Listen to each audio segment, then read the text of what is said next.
أعوذ بالله من الشيطان الرجيم بسم الله الرحمن الرحيم والصلاة والسلام على رسوله الكريم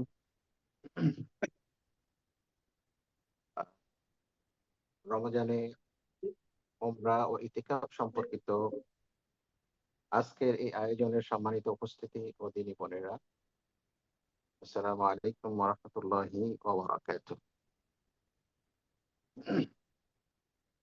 আজকের এই সেমিনারটি উপস্থাপন করবেন আমাদের এই ছোট ভাই আসিফ, ও সৌদি আরবে তাইফ ইউনিভার্সিটিতে অধ্যয়নরত। আমি আসিফকে অনুরোধ করছি সেমিনারটি শুরু করার জন্য।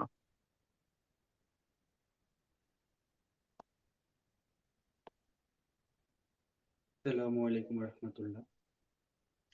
আলহামদুলিল্লাহ, ওয়াসসালাতু ওয়াসসালামু আলা রাসূলিল্লাহ ওয়া আলা আলিহি ওয়া আসহাবিহি আজমাইন, আম্মা বাদ। আউযু বিল্লাহি মিনাশ শাইতানির রাজীম। বিসমিল্লাহির রহমানির রহিম। রব্বি ইশরাহ লি সাদরি ওয়া ইয়াসসির লি আমরি ওয়াহলুল উকদাতাম মিন লিসানি ইয়াফকাহু কওলি। ধন্যবাদ জ্ঞাপন করছি আমাদের শ্রদ্ধেয় প্রিয় ভাই মোর্শেদ আলম ভাইকে, যে তিনি আজকের এই সুন্দর একটি প্রোগ্রামের আয়োজন করেছেন। এটার জন্য মোবারকবাদ জানাচ্ছি। আপনারা ইতিমধ্যে আমাদের পোস্টার দেখে বুঝতে পেরেছেন যে আমাদের আজকে আলোচ্য বিষয় কি হতে যাচ্ছে। তো শুরুতেই আসলে ক্ষমা চেয়ে নিচ্ছি, দেখলাম যে অনেকেই আসলে যুক্ত হতে পারতেছে না।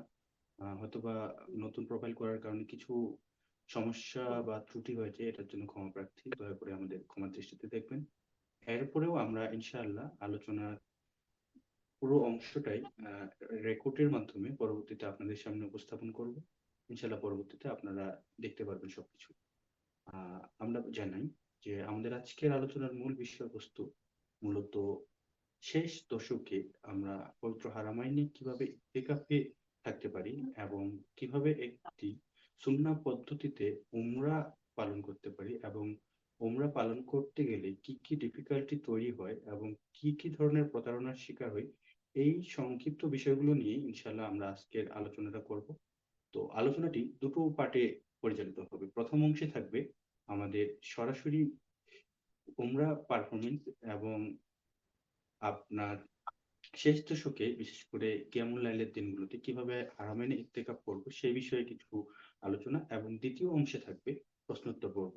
ইনশাল্লাহ আমি সুযোগ দিব আমাদের ভাইয়ের নেতৃত্বে আমরা আমাদের মধ্যে যাদের কোশ্চিন রয়েছে সেই কোশ্চিন গুলোর উত্তর দেওয়ার চেষ্টা করব।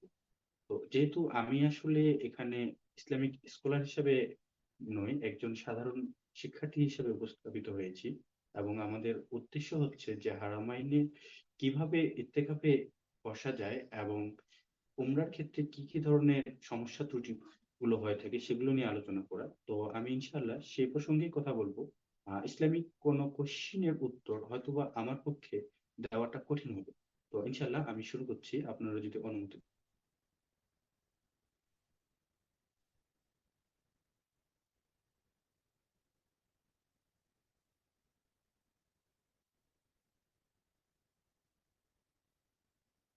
একটু জানাবেন আমার স্ক্রিন যদি শেয়ার হয়ে থাকে।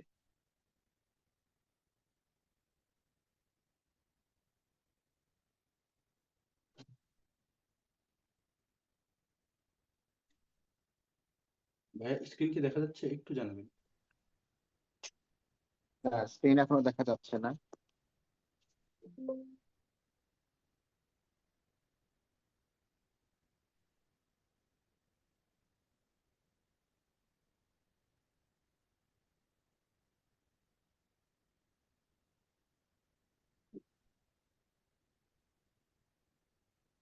ভাইয়া স্ক্রিন দেখা যাচ্ছে? স্ক্রিন আমি দেখতে পাচ্ছি না। স্ক্রিন দেখতে পাচ্ছেন না আপনি? আমি দেখতে পাচ্ছি না। অন্য কোনো পার্টিসিপেন্ট কি পাচ্ছে কিনা তুমি একটু আনমিউট করে দিয়ে অন্যদের কাছে একটু স্ক্রিন দেখা যাচ্ছে কিন্তু ভলিউম খুব কম। ভলিউম অনেক কম? আচ্ছা আচ্ছা আমি একটু দেখছি।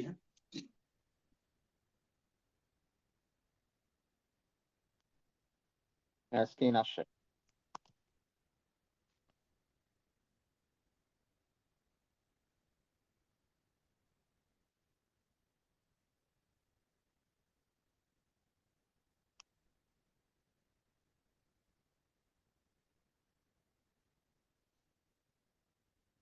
হ্যাঁ, স্ক্রিন আসছে আসিফ।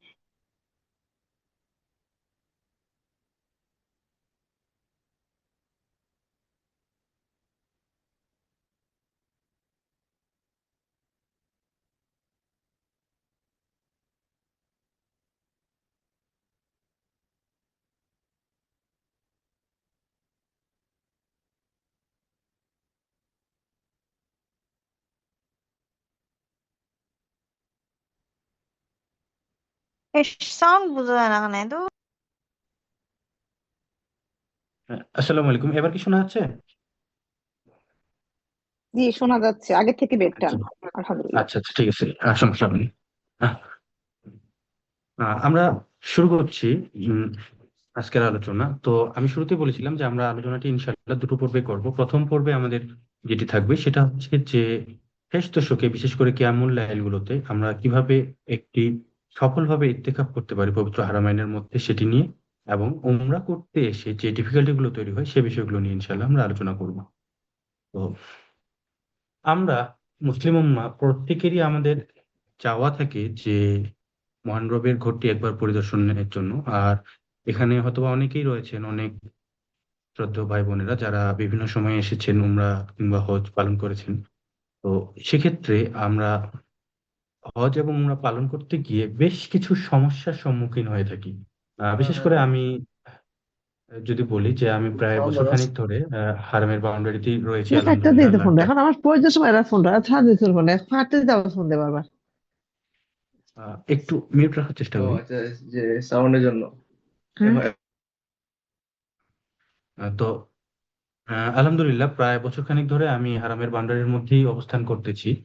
এখানে মোটামুটি কোনো হাজি আসলে বা উমরা যাত্রী আসলে সেখানে তাদের সাথে দেখা হয়, কথা হয়। তো কথার পরিপ্রেক্ষিতে বিভিন্ন সময় বিভিন্ন সমস্যাগুলো আসলে তারা ফেস করে, যে সমস্যাগুলো আমার সামনে তুলে ধরে, সমসাময়িক প্রসঙ্গ হোক সেটা, কিছু আছে মুআল্লিমের ত্রুটি হোক, কিছু আছে সুন্নাহ পদ্ধতির পরিবর্তে বিদআতকে প্রমোট করে।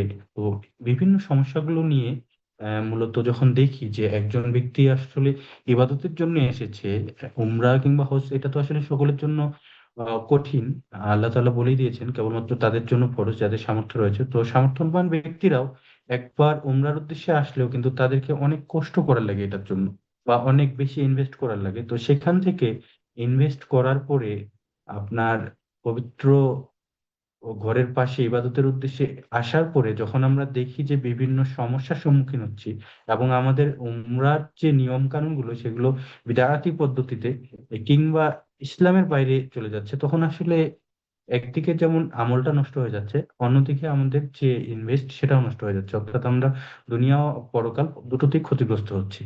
তো আমি আজকের এই পর্বে প্রথমত সংক্ষিপ্তভাবে যে বিষয়গুলো আলোচনা করব, যে আমরা যখন একটি উমরা প্যাকেজ সাজাই তখন আসলে কি ধরনের ত্রুটি বা ডিফিকাল্টি গুলো তৈরি হয়, বা আমরা কিভাবে প্রতারিত হয়ে থাকি, এই বিষয়গুলো নিয়ে প্রথমত তুলে ধরতে যাচ্ছি।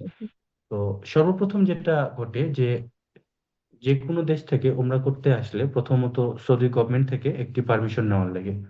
আর এটা মূলত নুসুকে অ্যাপ্লিকেশনের মাধ্যমেই করে। বাট সমস্যা হলো যে আমাদের সাবকন্টিনেন্ট যে কান্ট্রিগুলো রয়েছে, এই কান্ট্রিগুলোতে আমাদের নুসুক আসলে সরাসরি ভিসা প্রোভাইড করে না। এ কারণে আমাদেরকে কোনো এজেন্সির তত্ত্বাবধানে নাম তাসজিল করে পরবর্তীতে ভিসাটা ক্রয় করার লাগে।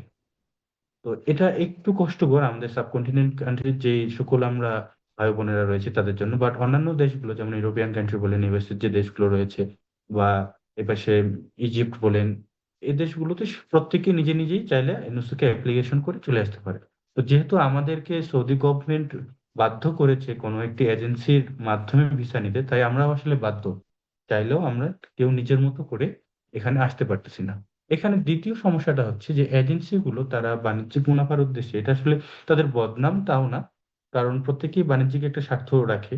তো তারা যেটা করতেছে, তারা তাদের লাইসেন্সটিকে আবারও বিভিন্ন থার্ড পার্টিকে বিভক্ত করে দিচ্ছে। এবং এই থার্ড পার্টি, এখানে মূলত থার্ড পার্টি বলতে আমরা নেগেটিভ অর্থে কিছু বোঝাচ্ছি না, যে তাদের লাইসেন্সটিকে বিভক্ত করতেছে, বিভিন্ন সাব করে দিচ্ছে। সেখান থেকে আবার কিছু মুআল্লিম ভাইয়েরা তারা এই লাইসেন্স গুলোর একটি অংশ ক্রয় করে আমাদেরকে নিয়ে আসতেছে। তো এখানে এই সংক্ষিপ্ত জার্নিতে আমাদের একজন মুআল্লিমের কিছু দক্ষতা না থাকার কারণে অনেক সময় আমরা অনেকগুলো ভুল করে থাকি। আবার কিছু মুআল্লিম আছে যারা মূলত বিভিন্ন এজেন্সির সাথে চুক্তিবদ্ধ হয়ে অধিক মুনাফার আশায় আবার অনেকগুলো কাজ ইচ্ছাকৃতভাবে ভুল করে থাকে। তো বেসিক্যালি এই জিনিসগুলো আমরা সাধারণ মানুষ খুব সহজেই এটা বুঝতে পারবো না যতক্ষণ না এটা গভীরভাবে পর্যালোচনা করি। তো আপনারা যারা ওমরায় এসেছেন, আমি কিছু তথ্য তুলে ধরতেছি, আপনারা জাস্ট বাস্তবতার সাথে মিলিয়ে দেখবেন যে একটি ওমরা উদ্দেশ্যে যখন একটি ট্যুর প্ল্যান করা হয়, একটি ট্রিপ প্ল্যান করা হয়, তখন আসলে সেখানে অনেকগুলো বিষয় সম্পৃক্ত এবং প্রত্যেকটি পয়েন্টে যদি কেউ কৌশল অবলম্বন করে তাহলে একটি অনেক এখানে অনেকগুলো ভুল কাজই আসলে সঠিকভাবে করে দেওয়া যায়। আপনি বুঝতেও পারবেন না যে কোনটি সঠিক কোনটি ভুল। তো এখানে একজন দায়িত্বশীল ব্যক্তি, সেটাকে আমরা মুআল্লিম বলি কিংবা এজেন্সি বলি, তারা যদি মনে করে যে এখানে তারা অধিক মুনাফা লাভ করবে, সেখানে তারা অনেক কিছুই হারাম ইনক্লুড করতে পারে যেটা আমাদের জানা নয়, অজানা।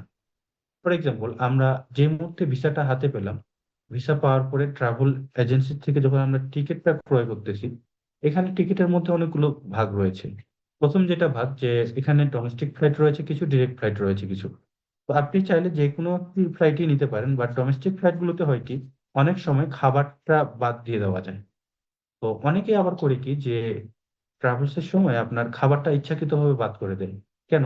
যে খাবারটা বাদ করলে পার টিকিটে 2,000 টাকা করে সেভ হয়, অর্থাৎ 50 জন একটা গ্রুপের যদি একটা গ্রুপ নিয়ে আসতে পারে, সেখানে আপনার প্রায় 90,000 টাকা সেভ হচ্ছে শুধু ওয়ান ওয়েতে। তো এই কাজগুলো অনেকেই করে থাকে এবং প্রায় টানা 15 ঘন্টা না খেয়ে থাকার লাগে। বিভিন্ন সময় এই ঘটনাগুলো ঘটেছে, আমি বাস্তব শুনেছি তার থেকে যারা এসেছিল এখানে। এটা একটা ইস্যু গেল। দ্বিতীয়ত, আমরা দেখি যে উমরা তো আমরা প্রত্যেকে করতে যাই এবং প্রত্যেকে আসি, বাট আমরা আসলে ওয়েদারটাকে কন্ট্রোল করি না বা মেনটেন করি না। আপনি দেখবেন যে যে সকল ফ্লাইট রাতের দিকে ঢাকা থেকে রওনা দেয় এবং জেদ্দাতে এসে পৌঁছায় সকাল বেলা, কিংবা সকাল সকাল 9টার দিকে হতে পারে বা বেলা 12টার দিকে হতে পারে, সেই ফ্লাইট গুলো সরাসরি মক্কায় আসতে আসতে 2টো বেজে যায় বা 1টা কিংবা 12টা বাজে। তো হঠাৎ করে যখন বিশেষ করে গ্রীষ্মের সময়টাতে আমরা আসতেছি, তখন টেম্পারেচার মক্কার থাকতেছে 46 ডিগ্রি বা 47। তো এই হঠাৎ করে ওয়েদার চেঞ্জ হওয়ার কারণে আমরা একেবারেই বিভীষিকাময় একটা সময় যায়। ও আমরা প্রথম উমরাতেই অনেক টায়ার্ড হয়ে পড়ি এবং তাওয়াফের সময় অনেক অসুস্থ হয়ে পড়ি। তো এই জন্য যদি আমরা একটু সাজিয়ে প্ল্যান গুলো করতে পারি, সাপোজ আমরা আহ, এখান থেকে বিভিন্ন দেশ থেকে আমরা যে যে গন্তব্য থেকে রওনা দিচ্ছি, কোথায় থেকে কোন সময় রওনা দিচ্ছি সেটা না, আমরা লক্ষ্য রাখবো যে আমরা আমাদের বিমান যখন ল্যান্ড করতেছে জেদ্দা এয়ারপোর্টে, তখন সেই সময়টা যাতে আসরের পর হয়ে থাকে। তাহলে হবে কি, যে আপনি যদি আসরের পরে ল্যান্ড করেন, মক্কায় আস্তে আস্তে মাগরিব হলো, আর মাগরিবের পরের ওয়েদারটা মোটামুটি ঠান্ডা একটা শীতল পরিবেশ পাবেন। তো এই জিনিসটা আসলে আমরা অনেক সময় ফলো করি না, আমরা এই জিনিসটা কখনো ভাবিও নি যে এভাবেও হতে পারে। আমরা জাস্ট ট্রাভেল এজেন্সি থেকে টিকিট নিলাম আর চলে আসলাম। তারপরে আমরা বাসায় গিয়ে গল্প করি, অনেক গরম লাগতেছে, অনেক ওয়েদারটা অনেক হট, উমরাটা ভালো হয়তো করতে পারিনি। এই যে এটা একটু যদি আমরা সাজিয়ে প্ল্যানটা করি, তাহলে কিন্তু এই সুযোগটা পাওয়া যায়। তৃতীয় যে বিষয়টি বলতে যাচ্ছি, যে আমরা যখন এখানে আসি, আসার পরে আমাদের প্রত্যেকেরই চাহিদা থেকে ঘোরাঘুরি করার, বিশেষ করে জিয়ারা সমূহতে পরিদর্শন করার। তো এখানে যেটা ঘটে, যে মুআল্লিমরা আমাদেরকে যখন নিয়ে আসে, অনেকে যেটা করে যে জিয়ারা গুলোকে তারা তাদের প্যাকেজের সাথে অন্তর্ভুক্ত না করে এখানে আসার পরে তারা নতুন ভাবে একটা মোটা অ্যামাউন্ট দাবি করে, যেমন তাইফ সফরের জন্য 170 রিয়াল চায়, বা মাদিনা যাওয়ার জন্য টাকা চায়। তো এই যে এই জিনিসটা আমরা কিন্তু আসলে জানি না যে কি হচ্ছে না হচ্ছে। এখানে আসার পরে তো দেখা গেল যে একটা প্যাকেজ আপনার 1.5 লাখ টাকায় ডিল করে এসেছেন, এখানে আসার পরে শুধুমাত্র জিয়ারা গুলোর জন্য পরিদর্শনের জন্য আরো অতিরিক্ত আপনার থেকে 10,000 টাকা নেওয়া যাচ্ছে।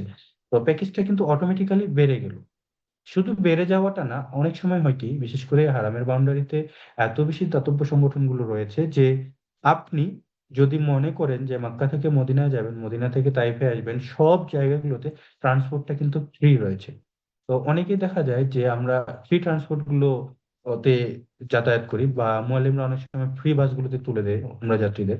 তো আমাদের কাছে এটা মনে হচ্ছে ফ্রি, বাট বাস্তবিক অর্থে এই যে বাসগুলো, এগুলো কিন্তু অনেক সময় জাকাতের ফান্ড দিয়ে পরিচালিত হয় এবং অনেক খাবারও আছে যে খাবারগুলো জাকাতের ফান্ড থেকে পরিচালিত হয়, সেই খাবারগুলো আমাদের দেওয়া হয়। এখন আমার প্রশ্ন হলো যে আমরা যারা হজ এবং উমরায় আসতেছি, তাদের আগে ফরজ হয়েছে জাকাত, তারপরে ফরজ হয়েছে হজ। কারণ নিসাব পরিমাণ অর্থ থাকলে আগে জাকাতটা ফরজ হয়, তারপরেই হয় হজ। তো যে ব্যক্তি দেশে জাকাত প্রদান করতেছে, সে সৌদি আরবে এসে জাকাতের খাবার খাচ্ছে, এটা আসলে কতটুকুন যুক্তিসঙ্গত একটু আপনারা ভেবে দেখবেন। তো এজন্য একটা অনুরোধ, আপনারা যখন বা আপনার রিলেটিভ কেউ যদি উমরার প্ল্যান করে, সেক্ষেত্রে আপনি একটু সতর্ক হবেন যে আপনি যে ট্রান্সপোর্টটি ব্যবহার করতেছেন এবং আপনি যে খাবারটি ক্রয় করতেছেন বা আপনাকে যে খাবারটি প্রোভাইড করতেছে এজেন্সি কিংবা মুয়াল্লিমরা, সেটি আদৌ কেনা টাকায় নাকি জাকাতের ফান্ড থেকে পরিচালিত। এটি একটু সতর্ক হবেন। যদি আপনার মনে হয় যে না, আপনার জন্য জায়েজ নয় কিংবা আপনার রুচিতে বাড়তেছে না জাকাতের অর্থ খাওয়ার, আর যদি মনে হয় যে না, এটা ব্যাপার না, তাহলে আমার আসলে এখানে কোনো কিছুই উপস্থাপন করার নেই। তো এরকম আরো বেশ কিছু ডিফিকাল্টি বা বেশ কিছু সমস্যা তৈরি হয়। ফর এক্সাম্পল, আমরা যখন আসলাম, আসার পরে আমরা চাচ্ছি যে একটু ঘোরাঘুরি করতে, তো আমরা তো আসলে মক্কা মদিনা সম্বন্ধে তেমন কিছুই জানি না বা খুব একটা বেশি ধারণা থাকে না। যেমন আমি যদি এখানে কোশ্চেন করি যে আপনারা উমরা করেছেন কতজন, মোটামুটি 5-7 জন হয়তো বা বেরোবে। তাদেরই মধ্যে যদি আমি কোশ্চেন করি যে আপনি তাইফে সফর করেছিলেন কিনা, অনেকে হয়তো বা বলবে যে হ্যাঁ করেছি। তারপরে যদি বলা হয় যে আপনি তাইফের শেফা যে পর্বতটি রয়েছে সেখানে গিয়েছিলেন কিনা, অনেকে বলবে যে না। তো এখানে বেশ কিছু ডিফিকাল্টি আছে। ডিফিকাল্টি গুলো কি, যে আপনি যখন মাক্কা থেকে তাইফের উদ্দেশ্যে আসবেন, এখানে ট্রান্সপোর্ট হিসেবে দু ধরনের সেবা পাওয়া যায়। একটা বাস পাওয়া যায় আর একটা কার পাওয়া যায়। তো আপনি যদি বাসে করে আসতে চান, আপনার খুব একটা বেশি খরচ পড়বে না। কিন্তু বাসে করে আসলে যে সমস্যাটা, আপনাকে কয়েকটা মাত্র জায়গা, মসজিদ ইবনে আব্বাস রাদিয়াল্লাহু আনহু যে মসজিদটা রয়েছে এখানে, তারপরে বুড়ির বাড়ি বলে আমরা কথিত যে বাসাটা চিনি বা পাহাড়ের পাশের যে ভাঙা অংশটা চিনি সেটা, এরকম বাস কয়েকটা জায়গা বাইরে আমরা কিন্তু বাস দিয়ে যেতে পারি না। আপনি যদি শেফা পর্বতে যেতে চান, তাহলে অবশ্যই আপনাকে এখানে কারে করে যেতে হবে কিংবা ট্যাক্সিতে করে যেতে হবে। সর্বোচ্চ 10 সিটের গাড়িগুলো অ্যালাউ করে, এর উপরের গাড়িগুলো অ্যালাউ করে না। এবার আপনি যদি হাদা পর্বতে যেতে চান, সেখানেও আপনার 4 সিট কিংবা 6 সিট, সর্বোচ্চ হলে 10 সিটের গাড়িগুলো অ্যালাউ করে। তো দেখা যায় যে বেশিরভাগ সময় আমরা যখন আসি, আমরা আসলে 3-4টা জিয়ারা দিয়ে তাইফের ভ্রমণটা শেষ করি। কেন শেষ করি? কারণ ওই যে হাদা পর্বতে গেলে বা আশরাফাতে গেলে অতিরিক্ত একটা খরচ হচ্ছে। তো এটার কারণে আমরা অনেকেই এই জিনিসগুলো ছেড়ে দিই। তো আমার কথা হলো যে আমরা যখন একটা মোটা ইনভেস্ট করে আসতে পারতেছি, সেখান থেকে হয়তো বা খুব বেশি হলে 1 থেকে 1,500 টাকা অতিরিক্ত খরচ করলেই এই জায়গাগুলো কিন্তু দেখা যায়। যদিও বা এগুলো ইসলামের সাথে সম্পৃক্ত না, বা অনেক জায়গায় আছে যেগুলো রাসূল সাল্লাল্লাহু আলাইহি ওয়াসাল্লামের সুন্নাহ সম্পর্কিত বা ঐতিহাসিক নিদর্শন।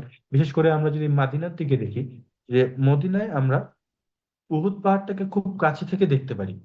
মোটামুটি ওখান থেকেই দেখা যায়, হারামাইনের ভিতর থেকে দেখা যায়। কিন্তু আমরা যদি বদরের প্রান্তরে যেতে চাই, আপনাকে অন্তত মদিনা থেকে 70 কিলোমিটার দূরে যেতে হবে। কিংবা যদি খন্দক যুদ্ধের ময়দানটি দেখতে যাই, সেখানেও আপনাকে বেশ দূরত্বের একটা পথ পাড়ি দিতে হবে। তো দেখা যায় যে আমরা মদিনায় আসলাম, আসার পরে আমরা শুধুমাত্র উহুদ পাহাড় এবং মদিনার আশপাশের যে জিয়ারাগুলো আছে, দর্শনীয় স্থানগুলো রয়েছে, তীর্থস্থানগুলো রয়েছে, সেগুলোতেই শেষ করে দিচ্ছি। পরবর্তীতে যে আমাদের একটু দূরে গিয়ে যে আমরা ইতিহাসের অনেক কিছুই সেখানে পাচ্ছি বাস্তবিক করতে, এই জায়গাগুলোতে যাওয়া হয় না। সেটার কারণটা কি, যে আমরা সচরাচর একটা প্যাকেজ হিসাব করে আসি।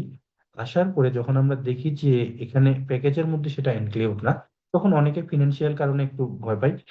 বিশেষ করে এখানে সব থেকে বেশি যে সমস্যাটা হয়, যে এখানে আসার পরে দুটো পক্ষ হয়ে যায়। এক পক্ষ বলে যে আমি তো টাকা দিয়ে এসেছি, নতুন ভাবে টাকা দিব কেন।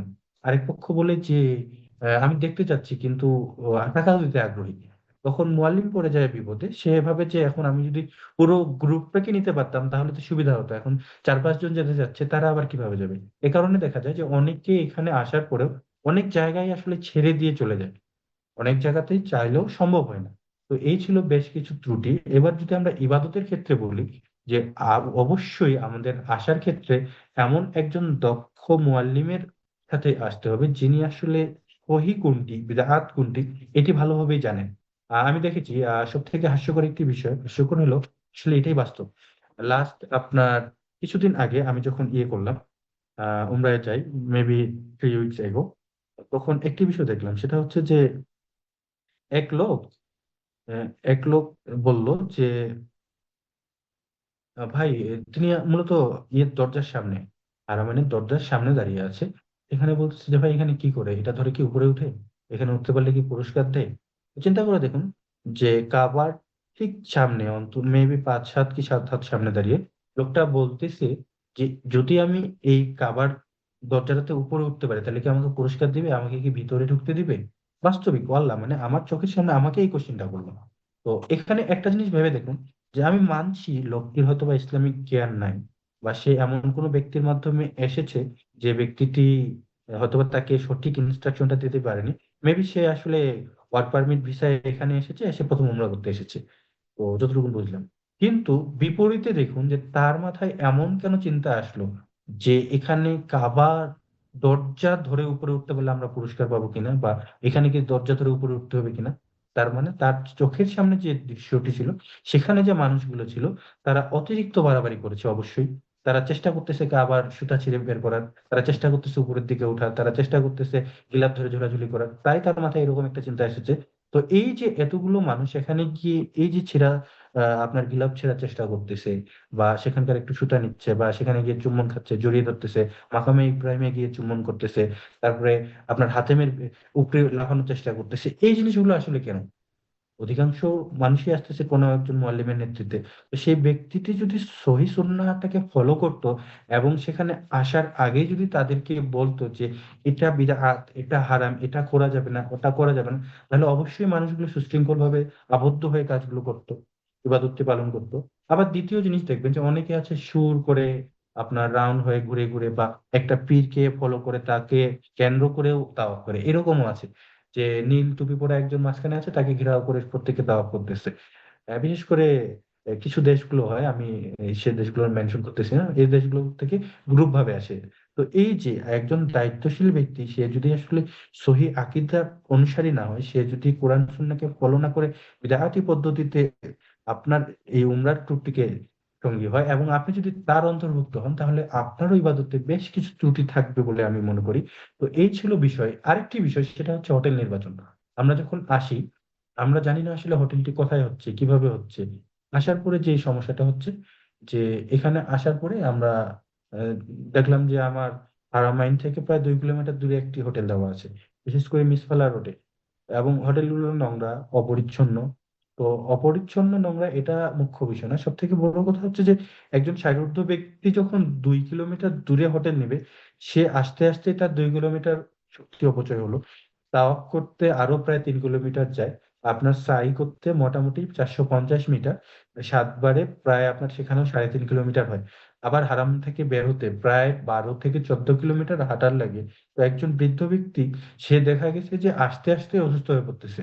সাই বলেন, তাওয়াফ বলেন, এটা তার জন্য একেবারেই কষ্টসাধ্য হয়ে যায়। এজন্য দেখা যায় যে সে একবার যখন তাওয়াফটা কোনো রকম শেষ করে তার হোটেলে প্রবেশ করতেছে, সে আর ভয়ে বেরোচ্ছে না, কারণ এত হাঁটতে হবে, এত দূর থেকে আসতে হবে। তো একজন মানুষ এত দূর থেকে আসার পরে হোটেল নির্বাচনের ত্রুটির কারণে দেখেন যে কতগুলো হ্যাজেলের সম্মুখীন হচ্ছে।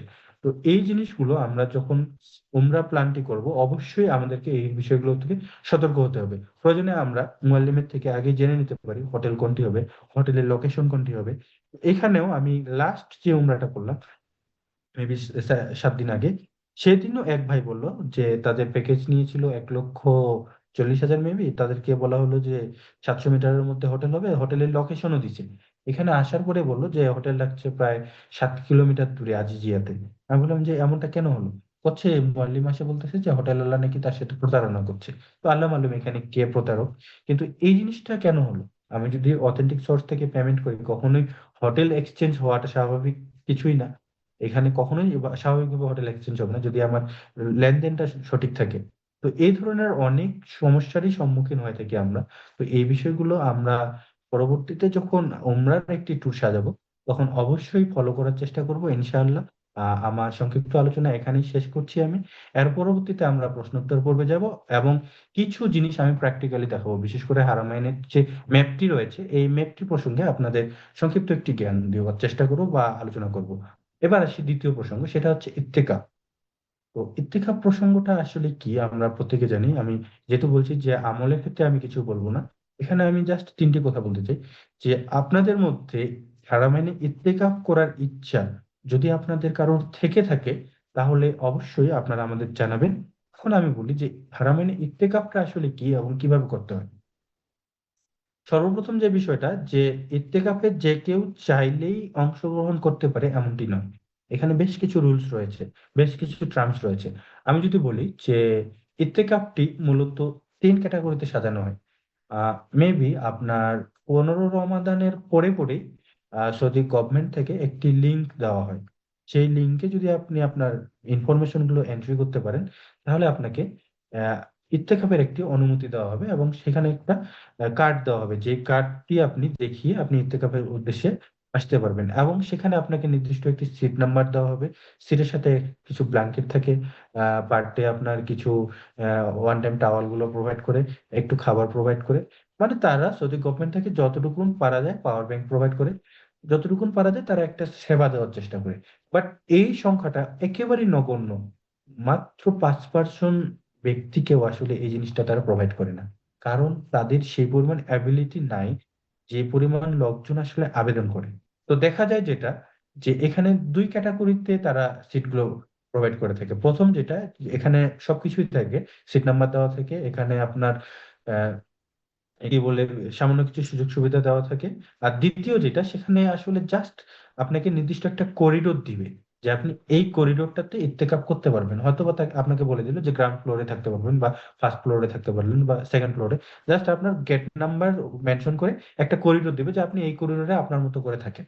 আর থার্ড যে ক্যাটাগরিটা, এটা মূলত আসলে ইবাদতের ক্ষেত্রে তো কাউকে আটকানো যায় না। দেখা গেছে যে ফার্স্ট এবং সেকেন্ড ক্যাটাগরিতে মোটামুটি খুব বেশি হলে আপনার 50,000-এর মতো ইত্তেকাফের জন্য ব্যক্তি আবেদন করে নাম পেল।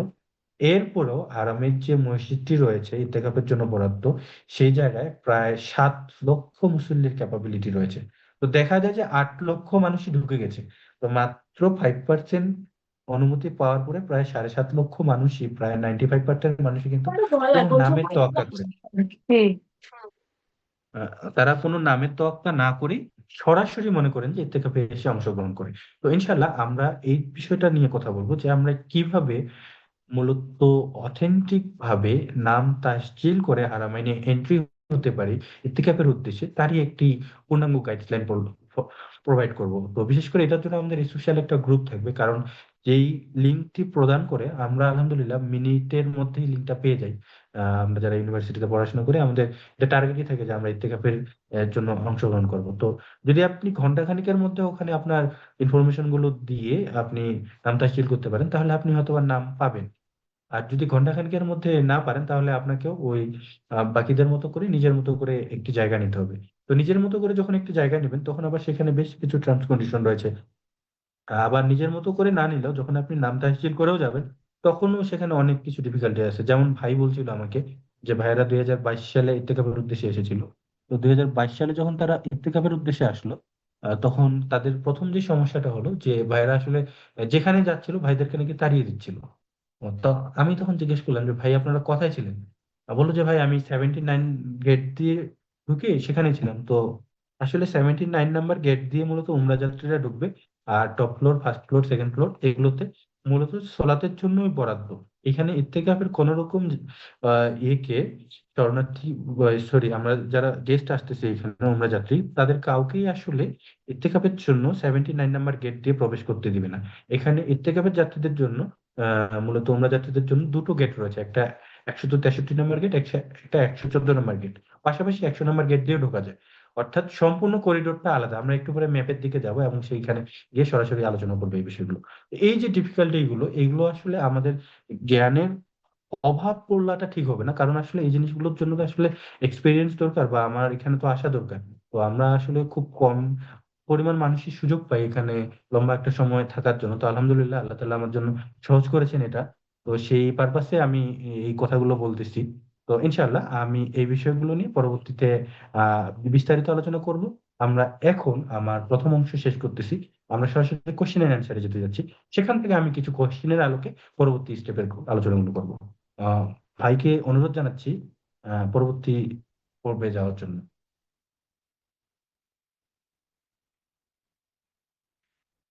ভাইয়া শুনতে পাচ্ছেন আপনি? হ্যালো। শুনতে পাচ্ছি, আমি শুনতে পাচ্ছি। জি জি ভাই, একটু যদি নিতেন পরবর্তী পর্বটি।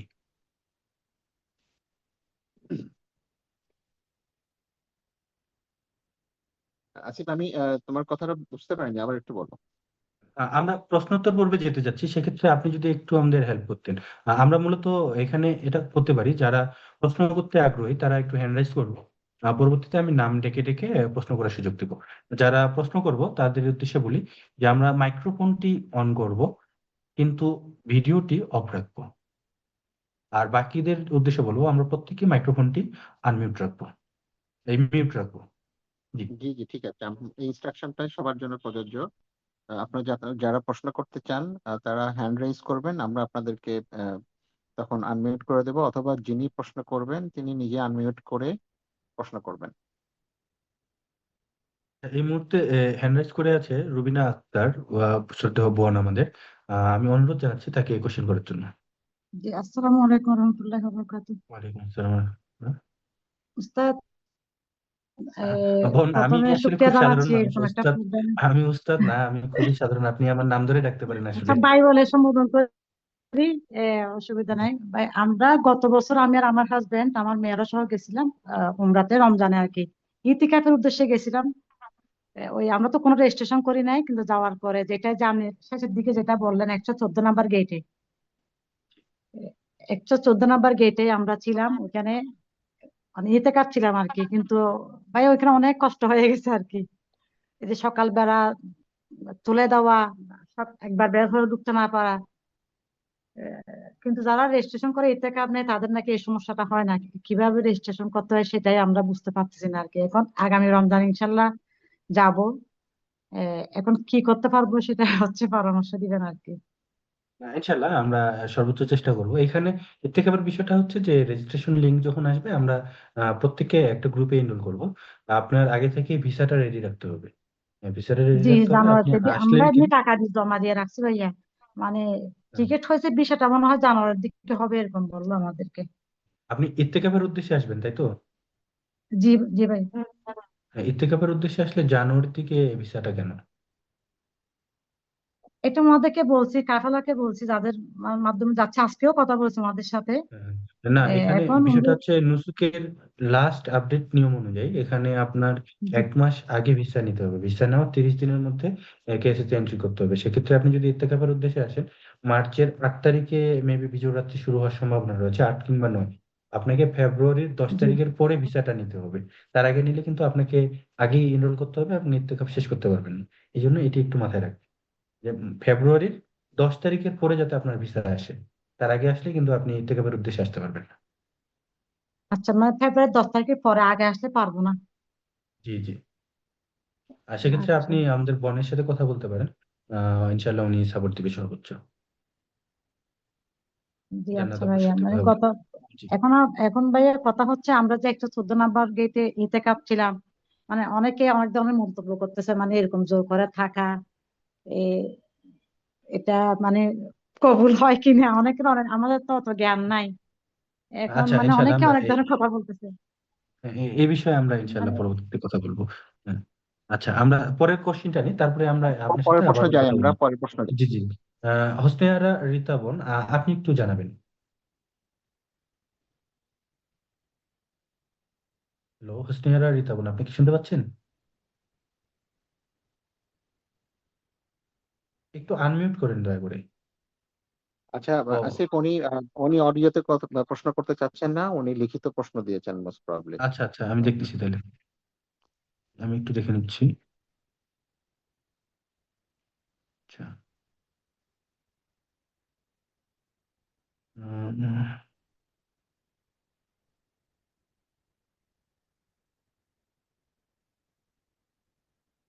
আচ্ছা, মানে এখানে আপনি কি বলতে চাচ্ছেন, বদলি উমরার বিষয়ে কথা বলতেছেন নাকি নিচে এসে উমরা করার কথা বলতেছেন? বদলি যদি করেন, এখানে বদলির অনুমতি আছে। আল্লাহ তাআলা পবিত্র কোরআনেই বলেছেন যে তোমরা আল্লাহর উদ্দেশ্যে হজ এবং উমরা পূর্ণ করো। তো এই প্রসঙ্গে আপনার কয়েকটি হাদিস এসেছে পরবর্তীতে, যে হাদিসগুলোতে রাসূল সাল্লাল্লাহু আলাইহি ওয়াসাল্লাম স্পষ্টভাবে বলেছেন যে কেউ যদি বদলি করাতে চায় এটার অনুমতি দিয়েছেন। কেউ বদলি করাতে চাইলে সেটির অনুমতি দিয়েছেন, এবং এখানে ব্যক্তিকেই করতে হবে বা তাকে, যে তার অভিভাবক তাকেই যে করতে হবে এমনটা না। এখানে যে কেউ, যে কোনো ব্যক্তি চাইলে বদলি উমরাটা করতে পারে। তো এক্ষেত্রে আপনি যদি বদলি উমরা করাতে চান সেটা পারবেন। এখন কথা হলো যে বদলি উমরা আসলে এজেন্সি বা যার মাধ্যমে করাতে যাচ্ছেন তারা আসলে কতটুকু ফেয়ারলি কাজটা করাবে, এটা একটা বিষয়, যে এটা অবশ্যই একটি গুরুত্বপূর্ণ বিষয়। আমি যদি বলি যে আমাদের সৌদি গভর্নমেন্ট থেকে এখানে বদলি উমরার একটা সুযোগ দেয়। প্রত্যেকটা শিক্ষার্থী আমরা মাসে হয়তো বা একটা কিংবা দুইটা বদলি উমরা করে থাকি। তো সেখানে যেটা ঘটে যে অনেক সময় আমরা করি কি যে বিশেষ করে রমাদানে এই কাজটা খুব ঘটছে, রমাদানে 6টা 7টা পর্যন্ত বদলি উমরা দিছে। তো 7টা পর্যন্ত বদলি উমরা দিছে, এখন একটা লাস্ট যে বদলি উমরাটা সেটা দিয়েছে আপনার মেবি 4 রাতের দিন, দুপুরের পরে দিয়েছে, এখন বলতেছে যে রাতের মধ্যে করো। তো তখন দেখা গেছে যে অনেকে আমরা ইউনিভার্সিটি থেকে অনেক দূরে বা মিকার থেকে অনেক দূরে, তখন করলো কি যে জাস্ট ফেক একটা লোকেশন দিয়ে আপনার বদলি উমরাটা দেখা দিল যে সে বদলি উমরা হচ্ছে। তো এই জন্য এই আসিফ, আমি বিষয়গুলো একটু একটু দেখবেন। ইন্টারাপ্ট করি। ওই যে জি জি সম্মানিত বোনের প্রশ্নের উত্তর তুমি দিচ্ছ, ওনার জি আসলে প্রশ্নটা আছে যে এরকম যে বয়স্ক যারা যারা জি নিজেরা একটু মুভমেন্ট করতে সমস্যা হয় বা অন্য কোনো ডিফিকাল্টিজ আছে, তাদের জন্য জি। কোনো ব্যবস্থা আছে কিনা, তাদেরকে আমরা কিভাবে হেল্প করব বা তুমি সাপোর্ট দিতে পারবা? ও আহ, মানে আহ, উনারা আসতে চাচ্ছে এরকম কিছু? জি জি জি।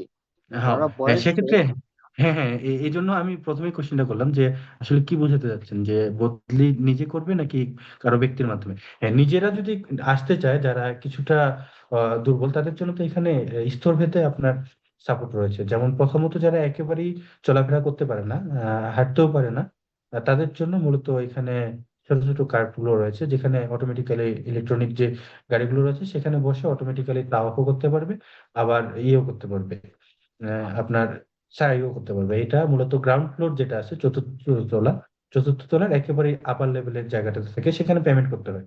আবার তাও আপনার থার্ড ফ্লোর কিংবা ফোর্থ ফ্লোর, দুটো ইয়ে দিয়ে করা যায়, আবার সাইও করা যায় দুটো ফ্লোরে। এটা হচ্ছে একটা, যদি কিছুটা স্ট্রং হয়, মোটামুটি হালকা হাঁটা চলা করতে পারতেছে বা একটু সমস্যা হচ্ছে, তাদের জন্য হচ্ছে হুইল চেয়ারের ব্যবস্থা আছে। হুইল চেয়ারের ক্ষেত্রে এখানে দুটো অপশন। আপনার 9 নম্বর হাম্মাম আমরা যেটা বলে জানি, যে আবু জাহেলের হাম্মাম যেটাকে বলা হয়, এবং বাচ্চার যে বাসাটা রয়েছে দুটোর মাঝামাঝি যে অংশটা, সেখানে লেখা আছে যে ফ্রি হুইল চেয়ার। সেখান থেকে আমরা হুইল চেয়ারটা ফ্রি নিতে পারি, নিয়ে আমরা যে কোনো ব্যক্তি সে চাইলে ক্যারি করতে পারে। এখানে একটা করা যায়। আর আরেকটা পেমেন্ট অপশন আছে, সেটা হচ্ছে আপনার সাফা পাওয়ারের সাথে লাগা, সেখানে অনেকগুলো হুইল চেয়ার নিয়ে ব্যক্তিরা আছে এবং তাদের একটা বাদামি রঙের পোশাক আছে এবং সেখানে লেখা আছে হুইল চেয়ার, এর একটা লোগো দেওয়া আছে। তারাও পেমেন্ট দিয়ে সেখানে আপনাকে তাওয়াফ এবং সাই করাবে। তো তারা যদি করায় প্রায় 700 থেকে 1000 রিয়াল পর্যন্ত নিয়ে থাকে। এখন যদি সমস্যা থেকে থাকে, ইনশাল্লাহ আমরা সেটা চেষ্টা করব। যদি সাপোর্ট লাগে, আমার ইউনিভার্সিটির অনেক ভাইয়েরা রয়েছে, তাদেরকে বলে তারা এতটুকু সাহায্য করবে, বিশেষ করে আপনার হোটেল থেকে শুরু করে পুরো উমরো কমপ্লিট করে আবার হোটেলে দেওয়ার জন্য।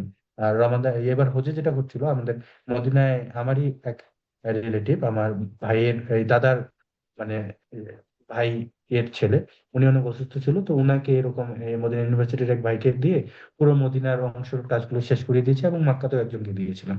তো এই কাজটা করা যাবে ইনশাল্লাহ। জি। পরের কোশ্চেনটা, ভাই আপনি আসসালামু যদি একটু আলাইকুম। কোশ্চেন গুলো নিতেন। জি। জি আসসালামু জি জি আলাইকুম। ভাই বল। ওয়ালাইকুম ওয়ালাইকুম আসসালাম। আসসালাম।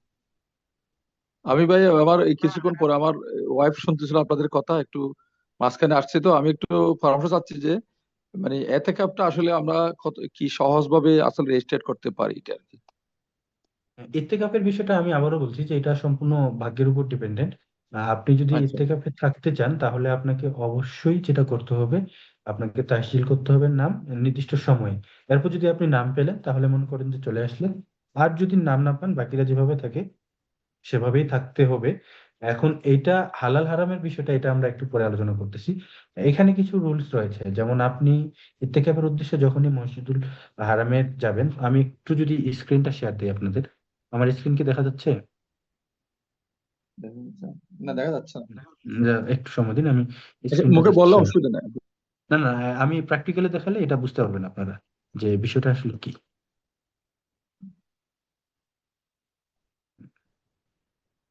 এবার দেখা যাচ্ছে না? দেখা জি যাচ্ছে, দেখা যাচ্ছে। দেখা যাচ্ছে, দেখা যাচ্ছে। হুম। আমরা যদি একটু লক্ষ্য করি এখানে,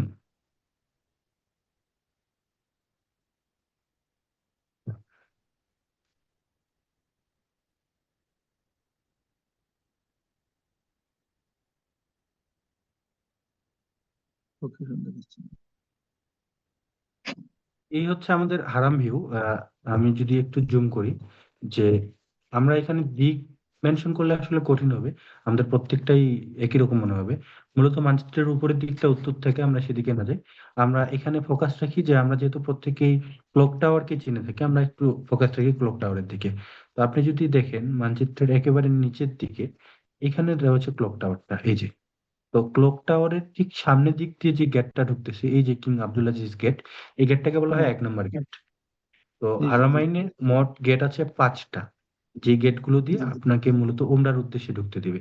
এটা 1 নম্বর গেট দিয়ে ঢুকা যায়। এই পাশে আছে আপনার 79 নম্বর গেট। এই পাশে যদি আমরা দেখি যে উমরা গেট বলে একটা আছে, আমরা যদি আরেকটু এই পাশে দেখি যে পিছন দিকে যেটা গেটার ফাতা, এই যে এটা, এই 4টা গেট দিয়ে আপাতত ঢোকার অনুমতি আছে। এখানে আরেকটা আছে 79-এর পাশে 86, এটা সবসময়ের জন্য খোলা থাকে না, অনেক সময় বন্ধ থাকে। তো আমরা কয়টা গেট পাচ্ছি? 5টা। একটা হচ্ছে আপনার কিং আব্দুল আজিজ গেট, 2 নম্বর 79 গেট কিং ফাহাদ যেটাকে বলে, 3 নম্বর গেট হচ্ছে ওমরা গেট, 4 নম্বর গেটটা আমরা ধরতেছি গেট আল ফাতাহ বা বিজয়ের যে গেটটা বলা হয়, আর এখানে আরেকটা আছে সেটার কথা আমরা না বলি। তো আপনি আচ্ছা ভাই। ইত্তেকাফে যখন বসবেন, আমরা ম্যাক্সিমাম সময় যে ভুলগুলো করি, আমরা এই গেটগুলোর যে কোনো একটা গেট বা আশপাশের গেটগুলো দিয়ে বসেছি। আমরা অনেকে এখানে ইত্তেকাফের উদ্দেশ্যে আসি, অনেকে আমরা এই যে তাওয়াফের যে অংশটা চতুর্দিকে, এই অংশে ইত্তেকাফের জন্য আসি, অনেকে আমরা এদিকে সাফার আশেপাশে থাকার চেষ্টা করি, এটা হচ্ছে সাফা মারওয়া। তো মূলত ইত্তেকাফের জন্য সম্পূর্ণ যে জায়গাটা বরাদ্দ, সেটা হচ্ছে এই অংশটা, এই যে গেটটা, এই গেটটা হচ্ছে 114 নম্বর গেট। এই 114 নম্বর গেট দিয়ে ভিতরে ঢোকার একটা জায়গা রয়েছে। আর এই পাশের যে গেটটা, এই গেটটা হচ্ছে 163 নম্বর গেট। এই 163 নম্বর গেট দিয়ে ঢোকার জায়গা আছে। দুটোর মাঝখানের যে বিশাল অংশটা, এই যে ভিউটা আমরা পাচ্ছি, এই ভিউটা মূলত জি জি। এই মসজিদের মধ্যে ইত্তেকাফের জন্য প্রত্যেকে অবস্থান করে। তো এইখানে আবার যদি আমরা দেখি যে এখানে মূলত আমরা যেটা সঠিক মানে সহজ একটি লোকেশন ধরি, যে আবু জাহেলের হাম্মাম যেটাকে বলে থাকি আমরা, এই যে এই হাম্মামটার পাশের গেটটা হচ্ছে 163 নম্বর গেট। আর এই পাশে যদি আমরা দেখি যে দারুত তাওহীদ ইন্টারকন্টিনেন্টাল যে হোটেলটি রয়েছে, এটার পাশের যে গেটটা সেটা 114 নম্বর গেট। তো এই দুটো গেটের আচ্ছা মাঝখানের যে অংশটা, এখানে মূলত ইত্তেকাফের জন্য আসনগুলোর ব্যবস্থা করা রয়েছে। তো 4র্থ নম্বর যে ইয়েটা তালাটা, সেখানে মূলত আহ দাম তাহসিল করে স্পেশাল একটা সাপোর্ট দেওয়ার চেষ্টা করে। পরবর্তীতে ধাপে ধাপে গ্রাউন্ড ফ্লোর এবং ফার্স্ট ফ্লোর, এগুলোতে আসলে কোনো নামই লাগে না। বাট এখানে প্রথম যে সমস্যাটা, এই যে মসজিদের অংশটা দেখতেছেন, এই অংশের কথাও কিন্তু কোনো বাথরুম নেই। আপনার যদি শৌচকার্যের প্রয়োজন হয়, আপনাকে সরাসরি আসতে হবে। এই যে মাঝের যে খাল খাল জায়গাগুলো দেখতেছেন, এগুলো কিন্তু প্রত্যেকটা এলিভেটর। জি জি এই জি এলিভেটর জি। গুলো দিয়ে নিচের দিকে নামে আপনার বাথরুমটা ইউজ করতে হবে। কিছু জায়গায় উজুর ব্যবস্থা আছে উপরের দিকে, বাট বাথরুমের ব্যবস্থা নেই। তো আপনি, আপনার চাই নাম থাক বা না থাক, আপনি চাইলেও হারামের এই মসজিদে, বিশেষ করে শেষ দশকে, যে কোনো সময় চাইলেও আপনি এখানে প্রবেশ করতে পারবেন না। কেন? এখানে কিছু টার্মস রয়েছে। এখন দেখা যাবে যে নামাজের ঠিক 20 মিনিট আগের দিকে কোনো এলিভেটর এই নিচের দিকে নামতেছে না। এখানে একটা মাত্র এলিভেটর পুরো অংশটা জুড়ে, ঠিক এই জায়গাটাতে, এই যে এলিভেটরটা দেখতেছেন, এখানে একটা এলিভেটর আছে, এটা হচ্ছে 126 নম্বর গেটের পাশে। এই এলিভেটরটা কখনো উপরের দিকে ওঠে না, সবসময়ের জন্য নিচের দিকে নামে। তো আপনি যদি ইমার্জেন্সি নিচে কাজে নামতে নিচে হবে। নামতে চান, তাহলে আপনি যে প্রান্তেই থাকেন না কেন, আপনাকে সর্বপ্রথম করতে হবে ছাদে আসতে হবে। ছাদে আসার পরে এই পুরো রাউন্ডটা ঘুরে 126 দিয়ে নিচে নামতে হবে। এটা যে কোনো সময় নামতে পারবেন। এর বাইরে আপনি যদি নিচে নামতে চান, তখন আপনাকে সময় ফলো করতে হবে। বিশেষ করে সালাতের পরের অংশটা খুলে দিবে, এবং সালাতের আগের অংশটা আপনি নামতে পারবেন না, এই ঢুকতে পারবেন না। আবার দেখা গেছে যে আপনি ঢোকার ক্ষেত্রে সালাতের পরে ঢুকতে পারবেন না, এটা কিছু ডিফিকাল্টি রয়েছে। এরকম নির্দিষ্ট কিছু সময় রয়েছে যে সময়গুলোতে গেটগুলো বন্ধ থাকে। তো ইনশাল্লাহ আমরা পরবর্তীতে ইত্তেকাফে যারা আসতে চাচ্ছেন তাদেরকে নিয়ে একটা গ্রুপ করে এখানে এই রুলস গুলো দিব, কোন সময় আপনার ঢুকতে সুবিধা হবে, কোন সময় ঢুকতে অসুবিধা হবে, কখন ঢোকার অনুমতি পাবেন, কখন বেরোনোর অনুমতি পাবেন, এগুলো জানানো হবে। পাশাপাশি খাবারের বিষয়টা যদি বলি, এখানে কিন্তু ভারী খাবার, বাঙালি খাবার এলাও না। কারণ বাঙালি খাবারগুলো আপনার ভাত থেকে অনেক বড় বড় প্যাকে ব্যাগ থাকে, এই জিনিসগুলো এখানে ভিতরে এলাও করে না। শুকনো খাবার কেবলমাত্র এলাও। যখন আপনি খেতে যাবেন, তখন আপনাকে বাথরুম গুলো শেষ দিয়ে, এই যে পাহাড়টা, পাহাড়টা ধাপে ধাপে 7টা স্তরে সাজানো, এই জায়গাগুলোতে আসে খেতে হবে। এগুলো মূলত খাবার জন্য এবং গোসলের জন্য বরাদ্দ। তো আপনাকে এই জায়গাগুলোতে এসে খেতে হবে, খেয়ে আবারও হেঁটে আপনার হারামে প্রবেশ করতে হবে। তো ইত্তেকাফের জন্য এই মোটামুটি কিছু টার্মস কন্ডিশন রয়েছে, এগুলো আমরা পরবর্তীতে বিস্তারিত জানাবো। এই মুহূর্তে যদি আমরা বিস্তারিত জানি, আপনি আসলে ধাঁধায় পড়ে যাবেন। আশা করি ও বিষয়টা বুঝতে আচ্ছা, পেরেছি। আপনাকে ধন্যবাদ। আসলে ওই পরে দেখেন আমি বিষয়টা কখন হলে যে আপনি একটা কথা বলছিলেন, কখন বিষয় হলে যে এতেকাফের জন্য আবেদন করা যায় বা যায় না, এটা একটা কথা বলছিলেন, আমার ওয়াইফ বলছে আর কি। আপনার বিষয়টা কত তারিখে হবে? জানুয়ারির এই ফেব্রুয়ারির 10 তারিখের পরে আপনাকে ভিসার জন্য অ্যাপ্লিকেশন করতে হবে, 10 তারিখের আগে না। ফেব্রুয়ারির 10 তারিখের পরেই বিষয় করতে হবে যদি আমি রেজিস্টার্ড এতেকাফে ঢুকতে চাই। এর আগে বিষয় হলে আমি পারবো না। না। ও, অনেক ধন্যবাদ ভাই, অনেক ধন্যবাদ। দেখি ভাই, দেখি পরে আল্লাহর সাথে ইনশাল্লাহ আপনি যুক্ত হবো ইনশাল্লাহ আপনার ইয়ে পাইলে। আপনারা কখন কোন টাইমে এইভাবে করেন? আসলে ভালো একটা কোশ্চেন করছেন। ভাইয়া, আপনি যদি একটু এই বিষয়টা নিয়ে কথা বলতেন। আমরা আসলে এবার এটা আসলে আমাদের মানে ইনঅগ্রাল একটা মানে স্টেপস আর কি। এবং এটা আমরা রমজান দিয়ে শুরু করব এবার ইনশাআল্লাহ। আমাদের প্রথম এটাই থাকবে হচ্ছে আপনার ইতিকাফের প্যাকেজ। তো ইতিকাফের প্যাকেজ হলে ধরেন আমরা বাংলাদেশ থেকে হয়তো এখানে বাংলাদেশে যেদিন আপনার 18ই রমজান, আমরা হয়তো ওই দিন এখান থেকে স্টার্ট করব। তারপরে আমরা শেষ দশক সেরে ঈদটা কাভার করে আমাদের ওইভাবে প্যাকেজটা ফাইনালি আমরা ডিজাইন করব আর কি। সেই বিষয়ে আমরা এখন অবশ্য ক্লিয়ার কাট কোনো ইয়ে করিনি, বাট এটাও শেষ দশককে টার্গেট করে, ইতিকাফকে টার্গেট করেই প্যাকেজটা সাজানো হবে না, ইনশাআল্লাহ। প্যাকেজ সাজানো ঠিক আছে, এটা আপনারা সেট আপ করবেন, কিন্তু আমি বলছি আপনাদের সাথে সংযুক্ত হওয়ার জন্য আপনারা এই যে মানুষ যে সংযুক্ত হচ্ছে, আমি আজকে সংযুক্ত হলাম, কখন আপনারা মানে এইসব সংযুক্ত কোন টাইমে, বাংলাদেশ টাইমে কোন টাইমে আপনারা এইভাবে ইয়া করেন সেটা একটু জানতে চাইছিলাম। না যে না, আপনারা এটা তো তো পরে হয়তো বেসিক্যালি ধরেন করবেন। আমরা আজকে তো এটা আমরা একটা আগে থেকে আমরা আমাদের গ্রুপে এই বিষয়টা সার্কুলেট করেছি আমাদের পরিচিত আহ, আহ, যিনি বোনেরা আছে তাদের আচ্ছা, গ্রুপে মাধ্যমে। দাও। হ্যাঁ, তো এটা আচ্ছা আমরা গ্রুপের মাধ্যমেই আপনি জানতে পারবেন। আচ্ছা ভাই, অনেক ধন্যবাদ, যেহেতু গ্রুপে, হ্যাঁ ঠিক আছে, অনেক ধন্যবাদ। আসসালামু আলাইকুম। আচ্ছা ভাই, আমরা একটু ইনবক্সের কোশ্চেন গুলো নিই, হ্যাঁ, যে আমাদের মাধ্যমে উমরা এবং পোস্ট এই দুটো বিষয় নিয়ে কথা বলতেছে। তো আমরা জানাই যে আমি আমার পরিচয়টা দিই। আমি মূলত খুব আহ, এখানে মাত্র হচ্ছে আপনার বছর খানিকের বেশি হচ্ছে আর কি আমার এখানে আসা। টাইপ ইউনিভার্সিটিতে বর্তমানে পড়াশোনা করতেছি, ইনশাল্লাহ পরের মান্থে অমরকুড়াতে শিফট হচ্ছি। আল্লাহ যদি সহজ করে তাহলে ইনশাল্লাহ জানুয়ারির 1 তারিখে প্রসেসটা কমপ্লিট হবে। আমার জন্য দোয়া রাখবেন। তো আমি এখানে 1 বছর ধরে হারামের আশেপাশে থাকতেছি। বেশিরভাগ সময় ওখানে থাকা হচ্ছে, এতটুকুনি। আর ভাই এবং আপু, ওনারাও মূলত দিনী আলোচনাগুলো বা বিভিন্ন গ্রুপগুলো পরিচালিত করেন। তো আমরা কেউই আসলে অফিসিয়ালি এখানে বাণিজ্যিকভাবে যে কোনো কিছু করতেছি তাও না। বাট এখানে আসার পরে আমি আপনাদের শুরুতেই সমস্যাগুলো তুলে ধরেছিলাম যে এইভাবে এইভাবে বলে, এবং অনেক মানুষই আমাকে সেম কথাটাই বলছে যে ভাই, আপনারা তো এখানে আছেন, যদি পারেন একটু দেখেন না আমাদের জন্য কিছু করা যায় কিনা। আল্লাহ যখন আপনাকে এত বড় একটা নিয়ামত দান করেছে, একটু দেখেন যদি পারা যায় কিনা। কারণ আমি ওয়াল্লাহি আল্লাহর কসম করে বলতেছি যে আমার চোখের সামনে কান্না করতে দেখছি মানুষকে। কেন? যে সে প্রতারিত হয়েছে এখানে আসে, এবং সে হারামের মধ্যে বলতেছে আমি কাবার গিলাফ ধরে ওর জন্য বদদোয়া করবো। এই ধরনের কথাবার্তা। তো এই জিনিসগুলো আসলে খুবই খারাপ লেগেছে আমার। তো সেজন্য আমি নিজেও আসলে ভাবিনি যে এরকম আসলে দায়িত্ব আল্লাহর তরফ থেকে আসে। আমি সবসময়ের জন্য চেষ্টা করি যে কেউ আমাকে অফার করুক কিছু, আমি নিজে থেকে কোনো কিছু যে না ইনভলভ হই। আমি এখানে দায়িত্বটা আল্লাহর তরফ থেকেই পেয়েছি মনে করি। যে ভাইয়া, আপনি নিজেরাই একদিন বললো যে ভাইয়া, আমি তো আসতে খুব সমস্যার সম্মুখীন হয়েছিলাম, তো তুমি কোনো সাহায্য করতে পারবে নাকি? তো আমি বললাম যে হ্যাঁ, এই সমস্যাগুলো এইভাবে এইভাবে তুলে ধরা যায়। তারপরে আমরা নিজেরাই কেমন করে জানি মনে হলো যে আমরা একটা যদি করি, যে একটা যদি প্রোগ্রাম করতে পারি যেখানে আমরা সামান্য কিছু মানুষকে সাপোর্ট দেওয়ার চেষ্টা করবো, তাহলে কেমন হয়। তো আমরা মূলত এই উদ্দেশ্যেই আজকের এই আয়োজনটা করতেছি। আমরা ইনশাল্লাহ একটা গ্রুপ রমাদানে নিয়ে আসতে চেষ্টা চালাচ্ছি। সেক্ষেত্রে আপনারা যদি আগ্রহী হয়ে থাকেন, আপনারা অবশ্যই আপুকে জানাতে পারেন, ভাইয়াকে জানাতে পারেন। আমি মূলত সোশ্যাল মিডিয়ায় একটু কম থাকি, আমাকে পাওয়াটা কঠিন হবে, কারণ আমি ফোন ইউজ করি না বেসিক্যালি এই প্রয়োজন ছাড়া। তো আপনারা ভাইয়া আপুকে জানাতে পারেন। সেখান থেকে আমরা আপনাদের সাহায্য প্রার্থনা করছি কিভাবে এই ট্যুরটিকে সহজ করা যায়। এখন আসি যে আমরা এখানে কস্টের কথা বলা হচ্ছে, টেন্টেটিভ কস্ট। আমরা কস্টের বিষয়টা একটু পরে আলোচনা করব। কস্ট বলতে কি আমি বলি যে এখানে আসলে খরচটা ডিপেন্ড করে আপনার রুচির উপর। আপনি দেখবেন যে অনেকে 1,10-15 হাজার টাকা তো প্যাকেজ দেয়, আবার অনেকে 3 লাখ টাকা তো প্যাকেজ দেয়। তো শুধু 3 লাখ না, যদি আপনি এখানে 30 লাখও ব্যবহার করেন তাও আপনার শেষ হবে না। বিশেষ করে আপনি যদি এই যে মক্কা রয়্যাল ক্লক টাওয়ারের দিকে তাকান, এই ক্লক টাওয়ারের হোটেলগুলো যে আছে, এই হোটেলগুলো আপনার কোনো হোটেল আছে 1500 রিয়ালে পাবেন, আবার কিছু জায়গা আছে যেখানে আপনার এক রাতের জন্য আহ এই 3 রাতের জন্য গুনতে হবে 30,000 রিয়াল, এক একটা রুম 4 লাখ টাকা।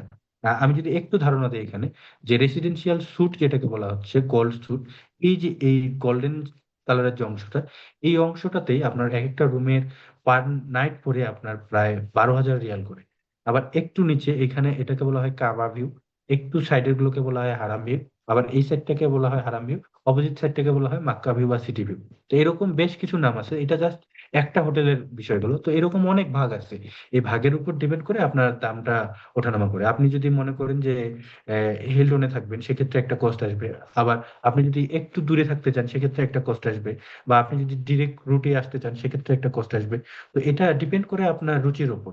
আবার অনেকে করে কি, যে বললাম একটু আগে, যে জিয়ারা গুলোকে ইনক্লুড করে কেউ কস্ট তুলে ধরে, আবার কেউ ইনক্লুড ছাড়া। তো আমাদের ক্ষেত্রে যেটা ঘটে, বেশিরভাগ সময় আমরা যেটা করি যে আমরা আসলে আহ, বাজারগুলোতে প্রতিযোগিতায় নামে যাই, যে কে কত কমে দিতে পারে। কেউ বলতেছে যে 1,50,000-এ নিচ্ছি, আরেকজন বলে যাচ্ছে আমি 1,30,000-এ নিচ্ছি। বাট এই যে বিষয়গুলো, বিশেষ করে আমি যদি দেখাই, যে এই যে হারামের এই সাইডটা, এটাকে বলা হয় মিসফালা রোড বা বাঙালি রোড হিসেবে পরিচিত। মূলত সারে ইব্রাহিম যে রোডটা, এটা বাঙালি রোড হিসেবে পরিচিত। আপনি এখন এই জায়গাটা দেখতে পাচ্ছেন, বাট আপনি যখন সরাসরি আসবেন, আসার পরে এই সামনের 4টা হোটেল মাত্র দেখতে পাবেন ভালো। বাকি এই যে পুরো অংশটা, এটা কিন্তু আপনার ঘুরিয়ে দিয়েছে। এই যে কিছু অংশ ভেঙে দেওয়া পাওয়া যাচ্ছে না, পুরো অংশটাই একেবারে যত হোটেল ছিল সব ভেঙে দিয়েছে। তো এটা এবছর ভেঙে দিল। আগের বছর যেটা ঘটছে, যে এই জায়গায় কিছু পরিত্যক্ত বিল্ডিং আছে, এখনো বিল্ডিং গুলো আছে। এই বিল্ডিং গুলোতে করা যায় কি, আপনার 15 রিয়াল বা 10 রিয়ালও কিন্তু রুম পাওয়া যায়, একটা সিট 5 জন 6 জন করে দিয়ে রাখা যায়। তো এই জায়গাগুলোতে কি করে, যারা কম প্যাকেজে নিয়ে আসে তারা এই জায়গাগুলোতে দিয়ে দেয়। এই পাশেও কিছু আছে জায়গা, তাইসিরের পাশে এরকম পরিত্যক্ত বিল্ডিং। তো এই যে পরিত্যক্ত বিল্ডিং গুলোতে রাখার কারণে খরচটা কম পড়ে। তো সবকিছু মিলায় আপনার কোস্ট, এটা ডিপেন্ড করবে আপনার রুচির উপর। আর দ্বিতীয় যে বিষয়টা, সেটা হচ্ছে যে আপনি প্ল্যানটা কতদিনের করতেছেন। আপনি যখন প্ল্যান করতেছেন, সচরাচর মুয়াল্লিমরা যেটা করে বা এজেন্সিগুলো যেটা করে, তারা 15 ডেজ, 15-2 সপ্তাহের একটা প্যাকেজ ঘোষণা করে। তো প্যাকেজে 2 সপ্তাহ থাকলে মূলত নাইট থেকে 12টা, আর 2টো রাত আপনার ট্রাভেলের মধ্যে দিয়ে চলে যায়। তো 12টা নাইটে আপনার হোটেলের কস্ট আসে, তার মধ্যে মাক্কায় থাকে 6টা বা 7টা, আর বাকিটা থাকে মাদিনায়। তো আপনি যদি এটাকে একটু ভালোভাবে নিতে চান, আপনি চাইলে একটা নাইট তাইফে নিতে পারেন হোটেল, সেখানে আপনার তাইফে থাকার পরে তাইফের পরিবেশটা ঘুরে দেখতে পারেন। একটা নাইট আপনি জেদ্দাতে নিতে পারেন। তো যেমন মদিনার একটু দূরে নিতে পারেন, আলুল্লাহ নামক যে জায়গাটা আছে। এরকম আপনি যদি কাস্টমাইজ করতে চান, তাহলে প্যাকেজ আপনার এক এক রকম হয়ে যাবে। তো এখানে আপনারা অনেকেই যে কোশ্চেনটা করেছেন, যে প্যাকেজটা কতর মধ্যে হলে হয় বা আমাদের প্যাকেজ কত। তো আমরা আসলে অফিসিয়াল কোনো প্যাকেজ এই মুহূর্তে অ্যানাউন্স করতে যাচ্ছি না। আমরা আপনাদের রুচির উপর ভিত্তি করে আপনাদেরকে একটা টার্গেট দেবো, যে আপনি প্যাকেজ বলেন যে কতর মধ্যে সাধ্য হবে। এরপরে আমরা সেটা নেগোসিয়েশন করে দেখবো যে সেটা আসলে অ্যাভেলেবল কিনা বা এটা পসিবল কিনা।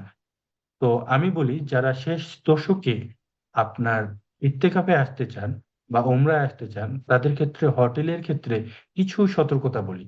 মূলত 20 রমাদানের পরেই আপনার এই যে রাউন্ড করে অংশটা দেখতেছেন, এটাকে বলা হয় রিং রোড। তো 20 রমাদানের পরেই সর্বপ্রথম যে সমস্যাটা হবে, আপনার এই যে রিং রোড, এই রিং রোড থেকে শুরু করে ভিতরের যত জায়গা আছে, এই যে এই রোড, সারে ইব্রাহিমের যে ওভারব্রিজটা রয়েছে, এই রোড থেকে শুরু করে ভিতরের যত রাস্তা আছে, প্রত্যেকটা রাস্তায় আপনার ব্লক করে দিবে। এর ভিতরে আপনি কোনোভাবেই প্রবেশ করতে পারবেন না কোনো গাড়ি নিয়ে। তখন আপনাকে করতে হবে কি, আপনি এখানে থাকেন আর এখানে থাকেন আর এখানকার আপনি যেই অংশে থাকেন না কেন, আপনাকে পায়ে হেঁটে যেতে হবে হোটেল পর্যন্ত। তো এই যে হারাম পর্যন্ত যাওয়ার রাস্তাটাই প্রায় 2 কিলোমিটারের বেশি। এজন্য আপনি শেষ দশকে যখন হোটেল নেবেন, তখন অবশ্যই আপনাকে সতর্ক হতে হবে। আপনি চেষ্টা করবেন যতটুকুন কাছে নেওয়া যায়। যেমন এখানে হিলটনের সেই সময় লাস্ট 10 ডেজে আপনার 50,000 রিয়াল যাচ্ছে, মানে পার নাইট বাংলা টাকা 1,80,000 টাকা করে। আবার এখানে যে 3 স্টার মানের হোটেলগুলো রয়েছে আদিয়াতের দিকে, এখানেও আপনার 17,000 থেকে শুরু করে 30-35,000 পর্যন্ত পার 10 ডেজে একটা রুমের খরচ আসতেছে। তার মানে প্রতিদিন আপনার 1 লাখ থেকে শুরু করে আরো বেশি পড়তেছে। তো এই জন্য এই যে 3 স্টার মানের হোটেলগুলো, ব্যক্তিগত পরামর্শ হচ্ছে এই জিনিসগুলো ইগনোর করবেন, কারণ অনেক কষ্ট। এরপর যদি আপনি ফিনান্সিয়াল ভাবে স্ট্রং হয়ে থাকেন, আমার কোনো কিছু বলার নেই।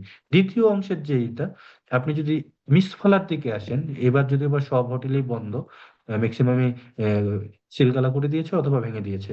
এরপরেও কিছু হোটেল আছে যেগুলো ডিজাইন বলেন, পরিবেশ বলেন, একটু নোংরা, স্টারের বাইরে, কিন্তু দাম কিছুটা কম হলেও আমি এখানকার সর্বোচ্চ কাছের যে হোটেলটি, এই যে হোটেলটা দেখতে পাচ্ছেন আপনারা, এই হোটেলের ম্যানেজারের সাথে কথা বলেছি।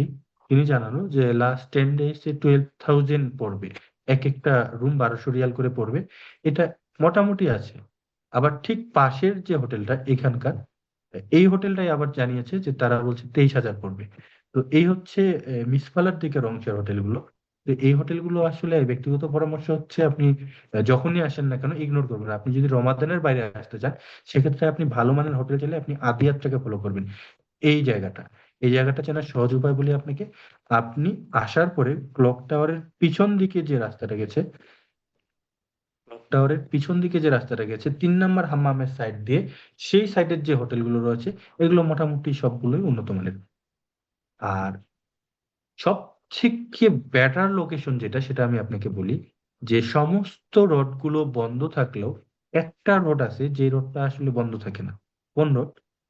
এই রোডটা হচ্ছে আপনার টানেলের ভিতর দিয়ে, এই যে আসসালাম গেটের পাশে আপনি এই যে বাস স্টেশনটা দেখতেছেন, এই বাস স্টেশনটা কিন্তু কখনোই বন্ধ থাকে না।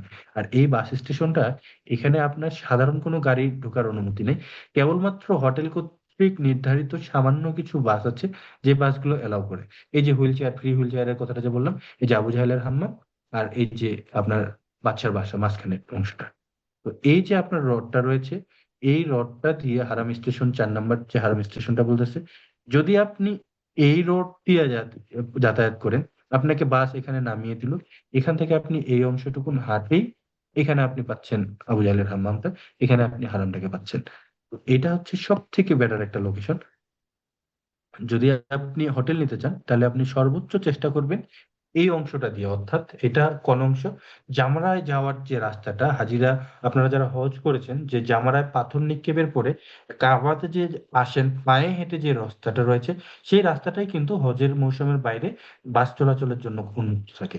তো আমরা যদি এই রোডটা ধরে একটু দূরে 3 স্টার মানের হোটেলগুলো নেই, সেক্ষেত্রে মোটামুটি একটা স্বল্প মূল্যে ভালো মানের হোটেল পেতে পারি। তো এই মোটামুটি হোটেল প্রসঙ্গে আমি একটা ধারণা দিলাম।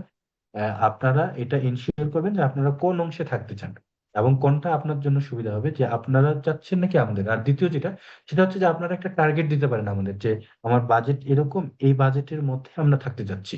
তখন আমরা বিষয়টা দেখবো যে এই বাজেটের মধ্যে কোন জায়গাটা বেস্ট হবে, এবং আমি আপনাকে কয়েকটা হোটেলের সেখানে ছবি দিয়ে দিব এবং লোকেশন দিয়ে দিব, যে এটা এইভাবে আসতে পারবেন এবং এই হোটেলটা এরকম, মানে সেখান থেকে আপনারাই চুজ করে দিবেন। চুজ করে দেওয়ার পরে আপনি বিষয়টা আসবেন।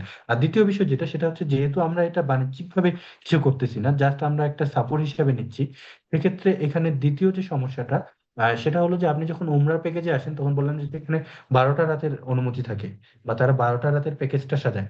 বাট আপনি হারামে ইত্তেকাফে থাকতে চাইলে আপনাকে 12টা রাত শুধুমাত্র হারামেই থাকতে হবে, একদিন আগে আসতে হবে, নাহলে আপনি সিট পাবেন না। আপনার নাম তাসজিল করা থাকলেও আপনি ঢুকতে পারবেন না, দেখবেন যে আপনার জায়গা অন্য কেউ বসে আছে।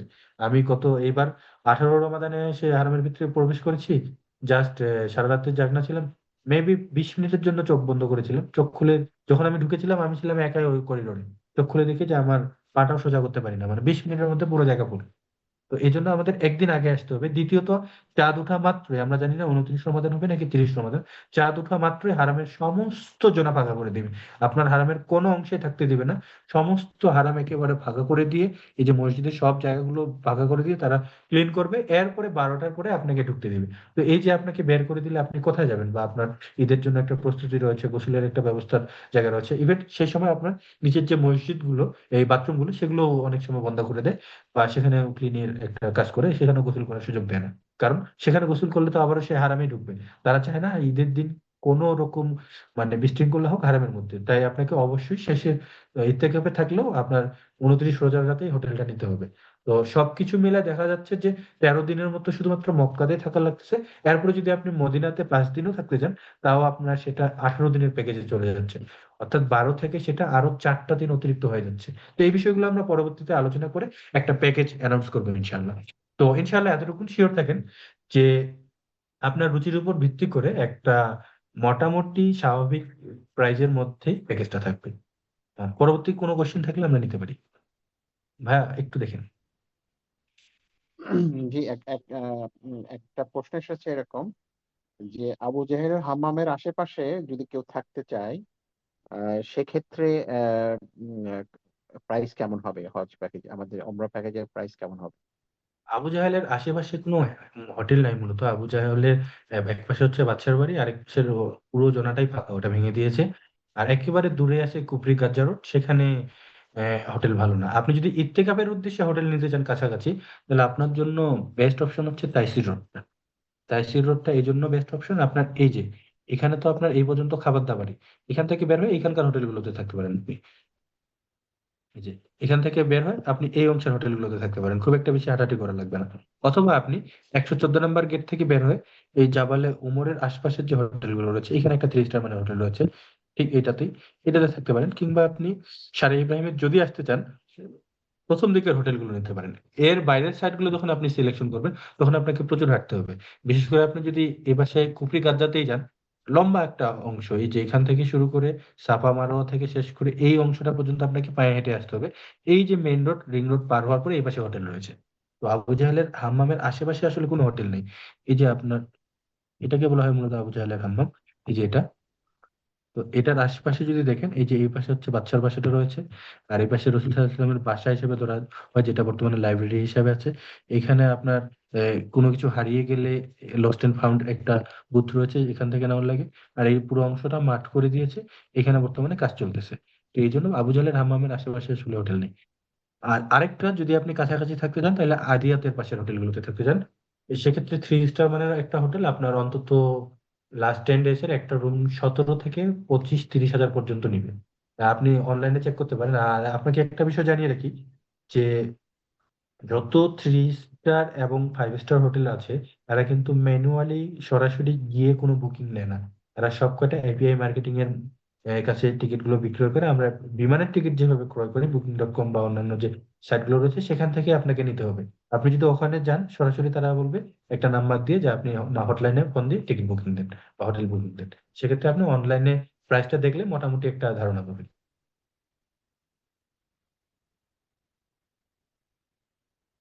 জি, আমি কি উত্তরটি দিতে পেরেছি ভাই, না আরো কিছু জানার আছে? একটু জানাবেন। না, ঠিক আছে, ঠিক আছে। আর কোনো মনের প্রশ্ন থাকলে করতে পারেন, অথবা গ্রুপে লিখে দিতে পারেন।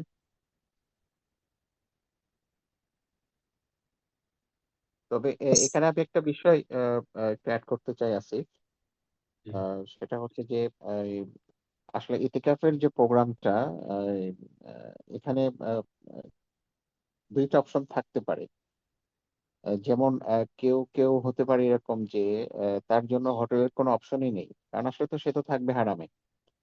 জি, আর কেউ কেউ আছেন, উনি একটু রিস্ক ফ্রি থাকতে চান, হয়তো কোনো কারণে ওনার হোটেলে গিয়ে যাওয়ার প্রয়োজন হলো, হোটেলে গিয়ে একটু বিশ্রাম নেওয়ার প্রয়োজন হলো। সেক্ষেত্রে তার জন্য রুমের অপশন থাকতে পারে। সেক্ষেত্রে যেহেতু তার এক্ষেত্রে জন্য আমরা হোটেলে রুম, যেটা বলতে পারি যে তো যদি জি জি হারামে গিয়ে থাকতে চায়, তাকে যাওয়ার পরে প্রথম রাতের জন্য একটা হোটেল নিতে হবে, এবং ঈদের জি পরে জি 4 রাতের পরে রুমগুলো নিতে হবে। মাঝখানে সে 9 দিন হারামে সরাসরি থাকতে পারবে। এই জি সময় দুটোতে মাস্ট বি হোটেল লাগবে, কারণ এই সময়গুলোতে হারামের মধ্যে রাত থাকতে দিবে না, রাত্রি যাপনের কোনো সুযোগ নেই। এই জন্য আমরা এই সময়গুলোতে হোটেল রেখে বাকি সময়টা বাদ দিতে পারি। সেক্ষেত্রে সাশ্রয়ী হবে এবং ইবাদতটা খুবই ভালোভাবে হবে আমি মনে করি। সেক্ষেত্রে একটু কষ্ট হচ্ছে যে হারামের মধ্যে আপনি চাইলেও আসলে রুটিনের বাইরে ঘুমোতে পারবেন না। বিশেষ করে ইত্তেকাফের সময়টা ফজরের পর থেকে শুরু করে 9টা পর্যন্ত আপনাকে ঘুমানোর সময় দিবে। জি জি 9টার দিকে ক্লিন করে যাবে, আবার ফজরের পর ছাড়া আসলে ঘুমানোর কোনো সময় নেই, মানে ফজরের না। পর ছাড়া। জি আবার 9:30টার পরে 10টার পরে জোহরের আগ মুহূর্ত পর্যন্ত ঘুমাতে পারবেন, আবার জোহরের পর থেকে আসার সময়টা এই না, সময়টা ঘুমাতে দশটা পারবেন। দশটা 10টা 15 তো ঘুমানো যায় না, তারা সকাল 8টা 8:30 না 7:30 থেকে ডাকাডাকি শুরু করে দেয়। ওই আপনার 8:30 9টার দিকে আপনাকে ডিস্টার্ব দেওয়া শুরু করবে, সেখানে 1 ঘন্টা মাত্র হ্যাঁ হ্যাঁ, ক্লিনের সময়টা তারা ডিস্টার্ব দিয়ে দিবে, তারপরে আবারও ছেড়ে দিবে। জি জি তবে জোহরের পর থেকে আসর পর্যন্ত কোনো ডিস্টার্ব দেয় না, সেখানে কোনো রকম সমস্যা হবে না, ওই সময়টা ঘুমাতে পারবে।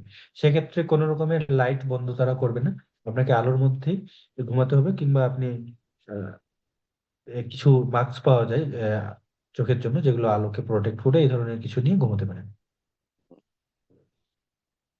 যে এটা আমরা করতে পারি, আমরা চাইলে উইথাউট হোটেল দিয়ে একটা প্যাকেজ, বা আপনারা এখানে 2 রকমের সাপোর্ট পাবেন। একটা হচ্ছে শেষ দশকে প্রতিদিনই হোটেল সাথে রেখে ইত্তেকাফের সুযোগ পাবেন, আর একটা হচ্ছে যে হোটেল ছাড়া ইত্তেকাফের সুযোগ পাবেন ইনশাল্লাহ।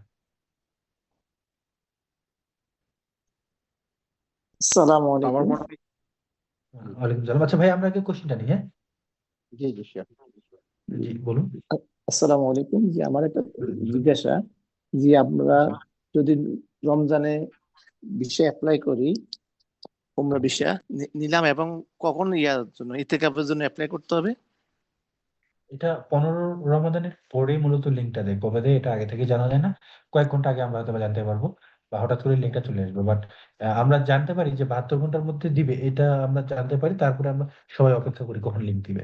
আচ্ছা, যদি জিনিসটা যদি এইভাবে হয়, যদি ভিসা ভিসা নিলাম কিন্তু উমরাতে এখনো সৌদি আরবে গেলাম না, ওভারসিজে আসছি, যদি আমরা ওই যে নুসুক অ্যাপ্লিকেশনের মাধ্যমে যদি ওমরার জন্য বরাদ্দ পাই, তারপরে টিকিট কিনে সৌদি আরবে আসবো, এটা কি সম্ভব কিনা? সেটা আমি তো বললাম যে ভিসা যদি আপনি সাথে রাখতে পারেন, তাহলে আপনি জি। এখানে আসতে পারবেন, বা আসে না আসা তাসজিল করতে পারবেন, মানে নাম লিপিবদ্ধ করতে পারবেন, বাট ভিসা লাগবে না। কি টিকিট করলেন কিনা এটা বিষয় না। আর এখানে আরেকটা বিষয় জানাই, যে সৌদি গভর্নমেন্টের লাস্ট আপডেট অনুযায়ী এখন যদি আপনি উমরা ভিসায় আসতে চান, আপনাকে দুটো জিনিস মাস্ট বি দিতেই হবে। একটা হচ্ছে আপনি যে কয়েকদিন থাকবেন সেই কয়েকদিনের হোটেল বুকিং ইনফরমেশন অনলাইনে একটা দেখাতে হবে। দ্বিতীয়, আপনাকে রাউন্ড ট্রিপ টিকিট করতেই হবে, ওয়ান ওয়ে টিকিট করলেও আপনাকে ভিসা দিবে না, এই জন্য আপনাকে আগেই টিকিটটা করে ফেলতে হবে। আচ্ছা, তাই জি না? জি, জি। ওমরার জন্য আসলাম, কিন্তু ওই যে ইতিকাফ করতে পারলাম না, ওই অ্যাপ্লিকেশনে অ্যাপ্রুভ হইলো না, তাহলে ওটা তো আপনার যদি দৃঢ় নিয়ত থেকে আপনি ইত্তেকাপ করবেন, আপনি আপু কিংবা ভাইয়ের সাথে কথা বলেন, ইনশাআল্লাহ আল্লাহ সহজ করবে এটা। না, আমি আমি তো বাংলাদেশ থেকে আসবো না, তো অন্য কান্ট্রি থেকে আসবো, আপনি তাই কোথা থেকে আসবেন? সিঙ্গাপুর। সেক্ষেত্রে আপনার কোনো টেনশন নেই। আমি বলি, এখানে আমরা এতটুকু সাপোর্ট দিব, সেটা হচ্ছে যে আমরা তো মনে করেন যে অনেক স্টুডেন্ট, দুইটা ইউনিভার্সিটি মিলায় প্রায় বাংলাদেশি স্টুডেন্টই আছি 40 জনের মতো, পাশাপাশি ফিলিপাইনের আছে আমার অনেক ফ্রেন্ড। তো আমরা যেটা করবো, ইত্তেকাফের সময় সাথে সাথে আমরা নামগুলো তাসজিল করবো। এখান থেকে হয়তো বা চেষ্টা করব 10 থেকে 15টা নাম আমাদের স্টুডেন্টদের মধ্যে যাদের আসবে, আমরা তো সবাই ইত্তেকাফে থাকি না, আহ, জি তাদের নামগুলো আমরা ডোনেট করার ট্রাই করবো। ইনশাল্লাহ এরকম কিছু প্রসেস থাকবে। সেক্ষেত্রে এক্সট্রা কোনো চার্জ নিব না, বা ডোনেটের জন্য যে আলাদা চার্জ দিতে হবে, আসলে এই জন্য আল্লাহর একটা নিয়ামত, এটা বিক্রি করার ক্ষমতা আমার আসলে নাই। তো আমরা সাপোর্ট দিব ইনশাল্লাহ। জি। আরেকটা জিজ্ঞাসা, যে ওমরা ভিসা হওয়ার পরে রমাদানে য- তো তারা মদিনাতে আছে, বা আমার ফ্যামিলি, আম্মা ভাই এরা মদিনা থাকবে, তখন লাস্ট 10 দিন অলরেডি টিকিট হোটেল সব বুকিং নিছে, যদি সেই যদি মদিনা থেকে, তো এখানের জন্য ইত্তেকাফের জন্য অ্যাপ্লিকেশন করতে পারবে না? আপনি মদিনা মসজিদের কথা বলতেছেন? না, মসজিদে নবী, মসজিদ নবমীতে ইত্তেকাফের কথা বলতেছেন? না মসজিদে নবীতে। জি, সে যাচ্ছে, তার ফ্যামিলি যাচ্ছে মসজিদে নবীতে, আর সে যাচ্ছে মসজিদে হারাম। তো এখন এইখানে আমাদের আপনি কি ইতিপূর্বে কখনো ইত্তেকাফ করেছেন মসজিদে হারামে? না, আমি না, মসজিদে আমরা হজ করলাম, আমরা করলাম, কিন্তু ইতিকাফ করার সুযোগ হয় নাই। ব্যক্তিগত পরামর্শ হচ্ছে যে হারামে থাকার চেষ্টা করেন, কারণ হারামের ফজিলতার আহ, আপনার নবী ফজিলত তো সেম না, অবশ্যই পার্থক্য আছে। নেকের দিক দিয়ে হিসাব করলে হারামটাই বেস্ট হবে, বুঝছেন না? জি এরপরেও যদি থাকতে চান মদিনায়, ইনশাল্লাহ আমরা সেক্ষেত্রে সাপোর্ট দিব। আর মদিনায় থাকাটা সহজ, ওখানে বাদ দেয় না কাউকে, যে থাকতে যাবে তাকে নিবে। জি, না ওই যে ভাই, সে মদিনাতে মক্কা থাকতে চায়, তো সে কি মদিনা থেকে মক্কার জন্য কি অ্যাপ্লাই করতে পারবে কিনা ইতিকাফের জন্য? অ্যাপ্লাই এর নিয়মটা হচ্ছে আপনার ওখানে 3টা মসজিদ দেখাবে একসাথে। একটা আচ্ছা হচ্ছে প্রথমটা মক্কা মসজিদ দেখাবে, মসজিদুল আল হারাম, দ্বিতীয়টা মদিনা দেখাবে, তৃতীয়টা দেখাবে আয়েশা রাজিয়া গ্র্যান্ড মসজিদ। আপনার যে কোনো একটা মসজিদ সিলেকশন করতে হবে। একসাথে দুটো পারবেন না, মক্কা মদিনা একসাথে দুটো পারবেন না, যে কোনো একটা নিতে হবে। যে কোনো একটা নিতে হবে। আচ্ছা, জি, ইনশাআল্লাহ। জি, ধন্যবাদ। আচ্ছা। ভাই পরবর্তী কোশ্চেন একটু নেই, হ্যাঁ। জি অবশ্যই। সরি, একটা জিজ্ঞাসা, যে ইব্রাহিম খলিল রোডের হোটেলগুলি ভেঙে দিছে বর্তমানে? হ্যাঁ, অধিকাংশ হোটেলই ভেঙে দিয়েছে, কিছু সিলগালা করা আছে। আর ব্যক্তিগত পরামর্শ হচ্ছে ওই রোডটা ইগনোর করা, কারণ ওখানকার হোটেলগুলো খুব একটা মানুষের মতো না। ইব্রাহিম খলিল রোড। জি, আমি ওখানকার প্রায় 30টারও বেশি হোটেলে প্রবেশ করেছি। আহ, ভালো পাইনি কোনোটাই। দু একটা হয়তো বা আছে, আর ভালো হলে তো আসলে ভাঙতো না, তাই না? জি, আপনার যে এটা ইমারে আমার ভাই ইমার আন্দুলাস এটার বুকিং নিছে ইব্রাহিম খলিল রোড। আমার মক্কা থেকে, যে মসজিদে হারাম থেকে ওখানে যাইতে 5 থেকে 6 মিনিট লাগে। তো অলরেডি পেমেন্ট করে দিছে লাস্ট 5 দিন। লাস্ট 5 দিনে দিল বা কেমনে? আমি জানি না ওরা যে হোটেল অলরেডি পে করছে অস্ট্রেলিয়া থেকে আচ্ছা, অনলাইনে। সেক্ষেত্রে এখন বুকিং দিয়ে দিচ্ছেন, এখানে তো আর কিছু বললেন নাই। আল্লাহ ভরসা, দেখা যাক কি হয়। জি, জি।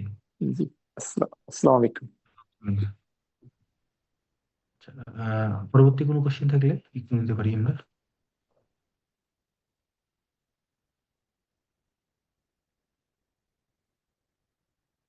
আরো কি কোনো কোশ্চেন আছে? ভাই একটু দেখবেন, হ্যাঁ।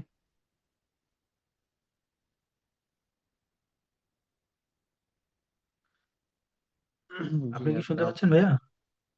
হ্যাঁ, শুনতে পাচ্ছি। আর কারো কোনো প্রশ্ন নেই? কোনো লিখিত প্রশ্ন পাচ্ছি না, কেউ তো হ্যান্ড জি, রেইজও করে জি, নাই। জি ভাই, লাস্ট একটা প্রশ্ন আমার। জি, বর্তমানে সৌদি গভর্নমেন্টে বলছে সিরিয়াস অসুস্থ ব্যক্তি বা কেউ মানে হেভিলি ডিজিজ থাকলে ওমরা ভিসা দিবে না। এটা কি অ্যাপ্লিকেল অলরেডি অ্যাপ্লাই করে দিছে নাকি এখনো করে নাই? এগুলো আসলে অনেক সময় অনেক রুলসই দেয়, কিন্তু বাস্তবিক অর্থে পায়ে যায় সবাই। লাস্ট আপনার সপ্তাহ দুয়েক আগেও আপনার একজনের বয়স ছিল 76, তো ওনাকে নিয়ে একটু ভয় ছিল ভিসাটা হবে কিনা হবে কিনা, তো হলো তো শেষ পর্যন্ত। আচ্ছা, জি, ডিসেম্বরের 3 তারিখের দিকে মেবি ভিসাটা নিয়ে একটু ঝামেলা হয়েছিল, মানে ভয় ছিল যে হবে কিনা। আচ্ছা। তো যে যার এখন আপনাদের প্যাকেজ সিলেকশন করেন নাই, মানে এস্টিমেটেড কত খরচ হতে পারে আপনাদের প্যাকেজ বাংলাদেশ থেকে? এস্টিমেট, জাস্ট এটা এস্টিমেটেড। এটা আমরা আসলে আজকে আমরা ঘোষণা করতে চাচ্ছি না। কেন চাচ্ছি না? যে এখানে আপনাদের রুচির উপর ডিপেন্ড করে আমরা প্যাকেজটা নিয়ে আসবো। আমি বলি, আপনি যদি লাস্ট 10 days এর প্যাকেজ হিসাব করেন, জি, মোটামুটি বিগত বছরগুলোতে রমাদানের ফার্স্ট উইকে যারা এসেছে 1,65,000 থেকে শুরু করেছে। তো আমি জি, আবারও বলছি যে আপনি যদি মনে করেন যে শেষ দশকও 1,50,000-এ থাকতে চান, এটা কিন্তু সম্ভব, কিন্তু ওই জগা খিচুড়ি অবস্থা হবে। হোটেল হবে দূরে, তারপরে আপনার অনেক সার্ভিস থাকবে না। এরকম অনেক ইয়ে আছে, যেমন কেউ যদি মনে করে যে আপনাকে শেষ দশকের 10 দিনে আপনার ফ্রি খাবার খাওয়াবে, আপনি বুঝতে পারবেন না খাবারটা কোথা থেকে আসতেছে। তো জি, এই বিষয়গুলো তো আসলে আমার দ্বারা হবে না। বা এখানে আরো কিছু পলিসি আছে, যেমন আমি যদি এই মুহূর্তে কেএসএ থেকে টিকিট গুলো করি, পার টিকিটে আমার 3,000 টাকা সেভ হবে। সেভটা কিভাবে হবে? আমাকে টাকাটা হুন্ডির মাধ্যমে নিতে হবে, রিয়ালটা। তো হুন্ডি তো হারাম, কিন্তু জি, সেভ হচ্ছে কিন্তু। তো এরকম অনেকগুলো বিষয় আছে যেগুলো আসলে আমার দ্বারা সম্ভব হবে না এক্ষেত্রে। মানে আমি আগেই জানিয়ে রাখলাম যে আল্লাহ আমাকে যতটুকুন দিয়েছে আলহামদুলিল্লাহ, আমি হালালটাকে সর্বোচ্চ প্রায়োরিটি দেওয়ার চেষ্টা করি। তো এই জন্য মানে অনৈতিক কাজগুলো আমার দ্বারা আসলে হবে না। তো জি, আনুমানিক আপনারা, এটা ডিপেন্ড করবে আপনার স্টারের উপর। যদি ভালো মানের একটু দূরের হোটেলগুলো আমরা দেখি, তাহলে 4 থেকে 500 রিয়ালের মধ্যে ভালো মানের 3 স্টারের হোটেলগুলো পাওয়া যাচ্ছে। তো আমাদের টার্গেটটা থাকবে মূলত এই 4 থেকে 500 রিয়ালের মধ্যে একটা হোটেল নেওয়া। সেখানে 4টা সিট থাকতে পারে, কিংবা 3টা থাকতে পারে। এর উপর ডিপেন্ড করে আমরা একটা প্রাইস অ্যানাউন্স করবো ইনশাল্লাহ। যেহেতু আমরা ডেটটা এখন পর্যন্ত ফিক্সড করলাম না যে আমরা কতদিন থাকবো, যেহেতু ইত্তেকাফের উদ্দেশ্যে অতিরিক্ত দিন থাকা লাগতেছে। বেসিক্যালি আরামে থেকে 7 থেকে 8 দিন, সেখানে আমাদের থাকতে হচ্ছে 13 দিন, 5 দিন বেশি থাকতে হচ্ছে, বা 12 দিন থাকতে হচ্ছে। এটা আমরা হিসাব করবো পরবর্তী একটা ইয়েতে। আচ্ছা, জি, কি আপনাদের মধ্যে যদি কেউ সাপোর্ট নিতে চান, আল্লাহ যদি আমাদেরকে দায়িত্ব দিতে চায়, ইনশাআল্লাহ আমরা আমাদের তরফ থেকে সর্বোচ্চ চেষ্টা করব। আর আগ্রহী যদি কেউ থেকে থাকেন, আমরা পরবর্তীতে ইয়ে করব, একটি নতুন গ্রুপ করব। আপনারা প্রত্যেকে একটু পার্সোনালি এই নাম্বারটা একটু মেনশন করবেন। একটা নাম্বার। আচ্ছা ভাইয়া, আপনাদের মধ্যে একজনের কন্ট্যাক্ট নাম্বার দেন যার সাথে কন্ট্যাক্ট করবে। পার্সোনালি কন্ট্যাক্ট করবেন, গ্রুপ আপাতত না। না না, গ্রুপ কন্ট্যাক্ট তো করার আছে, পরে এই গ্রুপে যারা অলরেডি আছে এই গ্রুপে যে কোনো প্রশ্ন করলেই তো আমরা উত্তর দিতে পারবো এখানে। এই গ্রুপে গ্রুপে যারা আছে, কোশ্চিন। হ্যাঁ, হ্যাঁ, না, আমরা আরেকটা গ্রুপ করব এখান থেকে। এখানে তো মনে করেন যে হিউজ আছে, 107 জন প্লাস দেখলাম, বাট সকলে তো আসবে না বা এরকম কিছু না। আমাদের তো অতগুলো ক্যাপাবিলিটিও নেই। আমরা তো অথবা ট্রাই করবো 45 থেকে 50 জনের, উর্ধে তো নিবও না না। না, সেটা কারণ আমি সেটা সেটা জি সেটা তো অবশ্যই ফিল্টার হবে, কিন্তু আপাতত জি সেটা না হওয়া পর্যন্ত জি কমিউনিকেশন গুলো এখানেই হবে ইনশাল্লাহ। জি ইনশাল্লাহ আপনারা ওখানে যে কোনো কোশ্চেন করতে পারেন, ভাইয়া উত্তর না, দিবে ইনশাল্লাহ। আমি আপনাদের গ্রুপে না, আমাকে আমার এক কলিগ এই নাম্বারটা দিছে, ওইখান থেকে আমি জয়েন আচ্ছা করছি। আচ্ছা, আমরা আমাদের গ্রুপের লিঙ্কটা ইয়েতে, মিটের ইয়েতে দিয়ে দিচ্ছি, মেসেজ আচ্ছা, বক্সে। আপনারা একটু এখানে জয়েন করবেন যদি কেউ বাইরে ইনশাল্লাহ। থেকে থাকেন।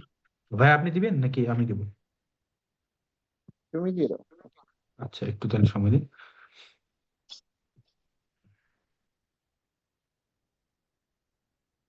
আর কি কারো কোনো কোশ্চেন আছে একটু জানাবেন দয়া করে, হ্যাঁ।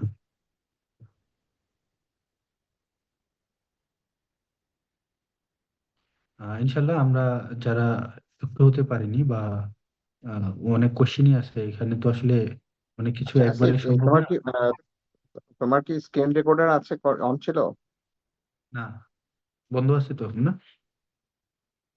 না, অনেক আপুরা তো জয়েন করতে পারেনি ওই যে তোমার ইয়েতে, তাদের জন্য এটা শেয়ার ও, করতে পারলে একটু ভালো স্ক্রিন হতো। রেকর্ডার, হ্যাঁ আচ্ছা, এখানে স্ক্রিন রেকর্ড করতেছে একজন, সমস্যা নেই এটা।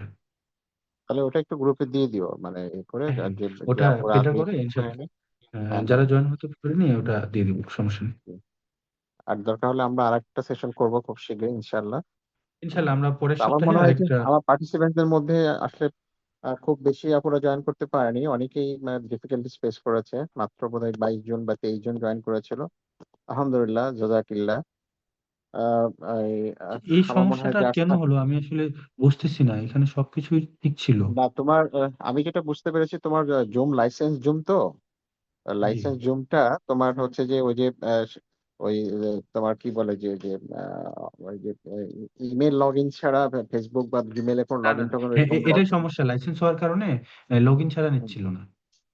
হ্যাঁ এক্স্যাক্টলি। তো আমি অনেক পরে পেরেছে পরে ইয়ে করে, কিন্তু অনেকে করতে করতে পারে নাই। আর তো যাই হোক, সমস্যা আসসালামু নাই, আমরা আলাইকুম। ভাই আপনি জাজাকাল্লাহ একটু লিঙ্কটা খাইরান। দেন, হ্যাঁ আমিও এখানে মেসেজ সিন করতে পারতেছি না। আপনি একটু লিঙ্কটা দেন সরাসরি। আচ্ছা, আসসালামু ওয়ালাইকুম সালাম। আলাইকুম। জি জি ভাই বলুন। জাজাকাল্লাহ খাইরান। জাযাকুমুল্লাহ খাইরান। অনেক ভালো বলছেন, অনেক কিছু ক্লিয়ার হয়েছে। আল্লাহ আপনার মঙ্গল আচ্ছা করুক। আচ্ছা, আমি একটা জিনিস জানতে চাচ্ছি, ওই যে শাটল বাস সার্ভিসের যে হোটেল গুলা, জি ওই যে যেদিকটা রাস্তা কখনো বন্ধ হয় না জি জি বললেন, ওই যে ওইদিকে জি যে হোটেলের প্রাইস গুলা কেমন হয়, আর ওইখান থেকে থাকলে বা ওই হোটেল গুলাতে নিলে হারামের পড়তে কত সময় লাগতে পারে সেই আপনার ক্ষেত্রে? হারামে পৌঁছাতে। হ্যাঁ বলুন। সেই ক্ষেত্রে এইখান হোটেল থেকে যদি একটা উমরা প্যাকেজ 15 দিনের করা যায়, কেমন একটা আইডিয়া হতে পারে? একুরেট তো হবে না, লামসাম আর কি। আমি কি এখানে বুঝাইতে আমি, পারছি? হ্যাঁ জি জি বুঝছি। আমি বলি যে আপনার হারাম থেকে আপনার হোটেলগুলোতে যেতে বা হোটেল থেকে আসতে, যদি আপনার ইয়ের করিডোরটা ইউজ করেন, আবু জাহেলের হাম্মামের পাশের করিডোরটা ইউজ করেন, কেবলমাত্র ওই একটা করিডোরই আছে যেটা দিয়ে আপনি খুব ইজিলি প্রবেশ করতে পারবেন, এন্ট্রি এবং এক্সিটটা ইজিলি। তবে এখানেও কিছু টার্মস আছে। টার্মস কি, যে আপনি ইয়ে শেষ করলেন আপনার হারামের 79 গেটে বা হারামের টপ ফ্লোরে আপনার বিতের সালাদ কিংবা এই তারাবির সালাদ শেষ করলেন বা কিয়ামুল লাইল শেষ করলেন, শেষ করে আপনি মনে করেন যে হোটেলে যাবেন, সেক্ষেত্রে আপনার অন্তত 1 ঘন্টা সময় লাগবে। কারণ নামাজের শেষের দিকে আপনার ওই জায়গাটা জ্যাম লেগে যায়। অনেক সময় ব্লক থাকে 20 মিনিট 30 মিনিট পর্যন্ত, বা ঘন্টাখানিকও থাকে, স্টিল দাঁড়িয়ে থাকবে লোকজন। তো এই জন্য করতে হয় কি, যে যদি আপনি কোন রকম মানে নির্দিষ্ট সময়ে আসতে চান, সর্বোচ্চ আপনার বাসে উঠলে বাস G1 G2 G3, আপনার জামরার দিকে যে 6টা বুথ আছে, এই বুথ থেকে আপনার হারাম পর্যন্ত আসতে সময় লাগে সর্বোচ্চ 4 থেকে 5 মিনিট বাসে। 5 মিনিটের মধ্যে আপনি আসলেন, আসার পরে আপনি নেমেই তো প্রথম এটাই তো হচ্ছে আবু জাহেলের হাম্মাম। তো ওখান থেকে তো কতটুকুন লাগবে আশা করি আপনি বুঝতে পারতেছেন। সর্বোচ্চ আপনি 10 মিনিটের মধ্যে আপনি প্রবেশ করতে পারবেন। সেটা হচ্ছে বাসে ওঠার পর থেকে শুরু করে এতে হারাম পর্যন্ত আসতে। এখন ডিপেন্ড করতেছে দ্বিতীয় স্টেপটা, যে আপনি যেখানে বাস উঠলেন সেখান থেকে আপনার হোটেলটা কত দূরে। সেটা যদি আপনার 3 মিনিটের দূরত্বের মধ্যে নিতে চান তাহলে মনে করেন যে 13 মিনিট, যদি মনে করেন যে 5 মিনিটের দূরত্বে নিতে চান, আর যদি মনে করেন যে 10 মিনিটের দূরত্ব নিতে চান, এটা ডিপেন্ড করবে ওটার উপর। Got it, got it. হ্যাঁ। আর প্যাকেজটা আমরা আসলে এই মুহূর্তে অফিসিয়াল কস্ট বলতে পারতেছি না, আমরা একটু সময় নিচ্ছি, কারণ বললাম না যে প্যাকেজে অনেক কিছু ইনক্লুড থাকবে, অনেক কিছু বাদ দেওয়া যাবে চাইলে। জি জি তো জি আমরা জি জি চাচ্ছি এটাকে অনেক গর্জিয়াস ভাবে সাজাতে, যাতে ইবাদতের দিক দিয়েও একটা পারফেক্ট ইনপুট আমরা দিতে পারি, আউটপুট দিতে পারি। পাশাপাশি আমরা কিছু জায়গা পরিদর্শন করব এক্সট্রা, যেটা আসলে কোনো মুআল্লিমরা করার না। আমরা প্ল্যান করছি যে হতে পারে এমন যে ঈদের দিনটা আমরা 10 দিন তো আরামে থাকলাম, ঈদের দিনটা যদি আমরা তাইফের আশিফা পর্বত যেটা আছে, যেখান থেকে মেঘ দেখা যায়, এই জায়গায় গিয়ে যদি একটা রিসোর্ট বুকিং দিয়ে রাতটা বিকালে দুপুরের পরে সময়টা অতিবাহিত করি, মোটামুটি একটা দিনই আলোচনা হলো, ওখানে হয়তো বা কোনো একজন স্কলার থাকলো, বিশেষ করে আমাদের ইয়েতে দাওয়াতি সেন্টার গুলোতে যে আলেমরা রয়েছে তারা হয়তো বা আমরা তাদেরকে ইনভাইট করলাম, এরকম একটা করা যেতে পারে। অথবা জেদ্দায় আপনার বিচের পাশে আমরা একটা রিসোর্ট নিতে পারি, কিংবা মদিনায় আলুলা। মানে আমাদের ঈদের দিনটা নিয়ে একটা প্ল্যান আছে, আমরা ঈদের দিন হারামের নামাজ শেষ করে আমরা কোনো একটা রিসোর্টে গিয়ে আমরা ঈদটা উদযাপন করব। তো এটার জন্য তো অবশ্যই স্পেশাল কিছু বাজেট থাকতে হবে বা স্পেশাল কিছু ড্রিম থাকতে হবে। এটা দ্বিতীয়ত আমরা কিছু জায়গা, এডিশনাল জায়গা যেগুলো কেউ কখনোই প্রবেশ করেনি বা ব্যক্তিগত উদ্যোগে ছাড়া কখনো মুআল্লিমরা করে না, আমরা সেই জায়গাগুলো ঘোরার একটা প্ল্যান করতেছি। কারণ মোটামুটি আমরা এখানে যারা যুক্ত হয়েছি প্রত্যেকে আল্লাহ দিলে মোটামুটি সামর্থ্যবান, তো সেক্ষেত্রে আমাদের প্যাকেজ যদি একটু বেশি কষ্ট হয় সেক্ষেত্রে মনে হয় না যে কারো কষ্ট হবে। এই জন্য আমরা আসলে এটা আপনাদের ফিডব্যাকের উপর সাজাবো। তো আমরা ইনশাল্লাহ পরবর্তী একটা সেমিনার নেক্সট উইকেই দিয়ে সেখানে আমরা জানাবো যে প্যাকেজ কত হতে পারে।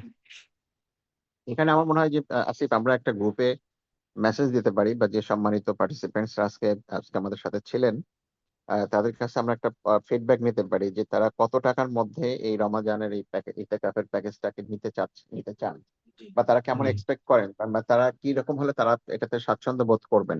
তাদের একটা ফিডব্যাক নিয়ে আমরা ফাইনালি ওটা আমরা জি গ্রুপে জি। শেয়ার করবো ইনশাআল্লাহ। হুম। তবে আমি এখানে আরো একটা বিষয় জানিয়ে দিই যে শুরুতেই বলেছি যে সেম আপনাকে উমরা করিয়ে দিবে, 4 লাখ টাকাতেও সম্ভব, আবার 3 লাখ টাকাতেও কিচ্ছু হবে না। তো আপনি যদি এটা বাস্তবতা কম্পেয়ার করতে পারেন যে টাকা কমে কি কি সাপোর্ট পাওয়া যায় এবং বেশিতে কি কি সাপোর্ট পাওয়া যায়, আশা করি আপনি হয়তোবা বিষয়টা বুঝবেন। অনেকে আমরা দেখি যে শুধুমাত্র একটু কম খোঁজার চেষ্টা করি, কিন্তু কম পেলে যে সার্ভিসটা খারাপ হয় এটা কিন্তু আমরা মানতে যাচ্ছি না। তো এই বিষয়টা নিয়ে আমরা আবারও বলছি যে প্যাকেজ এটা ডিপেন্ড করবে আপনার রুচির উপর, আপনার চাহিদার উপর। আপনারা যদি, আমরা একটা ইয়ে প্যাকেজ অ্যানাউন্স করলাম, সেখানে বল দিলাম 4টা বাজেটের, আপনারা যদি সকলেই একসাথে লো বাজেটটাতে সিলেকশন করেন কোনো সমস্যা নেই, আমরা সেটাতেই করে দেওয়ার চেষ্টা করব। সেক্ষেত্রে আমি আগেই স্পষ্টভাবে জানিয়ে দেবো যে এখানে কি থাকবে কি থাকবে না, কিরকম সুবিধা থাকবে কি রকম অসুবিধা থাকবে। আপনি যদি রিজনেবল প্রাইসের মধ্যে চান সেক্ষেত্রেও আমি আগে অ্যানাউন্স করে দেবো ইনশাল্লাহ। আমরা এই সাপোর্টটা আপনাকে দিব, সেটা আপনার কথার সাথে কাজ। আসলে একজন মুসলিমের পরিচয় তখনই অথেন্টিক থাকে যখন সে কথার সাথে কাজটাকে মিলিয়ে দিতে পারে। তো আমি মানে চাচ্ছি না যে পৃথিবীতে কোনো ব্যক্তি আমাকে বলতে পারুক যে অত প্রতারক বা অত আমাদের থেকে টাকা নিয়ে। আল্লাহ দিলে আলহামদুলিল্লাহ এখন পর্যন্ত এই কথা কেউ বলতে পারি না আমার জীবনে, যতটুকুনি জড়িয়েছি বিভিন্ন জায়গায়। তো আমি মৃত্যু পর্যন্ত এটাকে ধরে রাখতে যাচ্ছি। এই জন্য আমার আসলে কথার সাথে কাজের একটা মিল রাখতে হবে। আমি চাইলে একটা আনুমানিক টেন্টেটিভ একটা বাজেট দিতে পারি, পরবর্তীতে সেটা মিলবে না, তখন কিন্তু কথার সাথে বাস্তবতার মিল আসবে না। এই জন্য আমি সময় যাচ্ছি আপনাদের কাছে এটা। তবে আপনাদের টার্গেটের উপরে আমরা প্যাকেজ সাজাবো, এটা আমি জানিয়ে দিলাম। জি। আমরা কি শেষ করতে পারি, একটু জানাবেন। আমার মনে হয় যে এখানে আর কোনো কোশ্চেন নেই।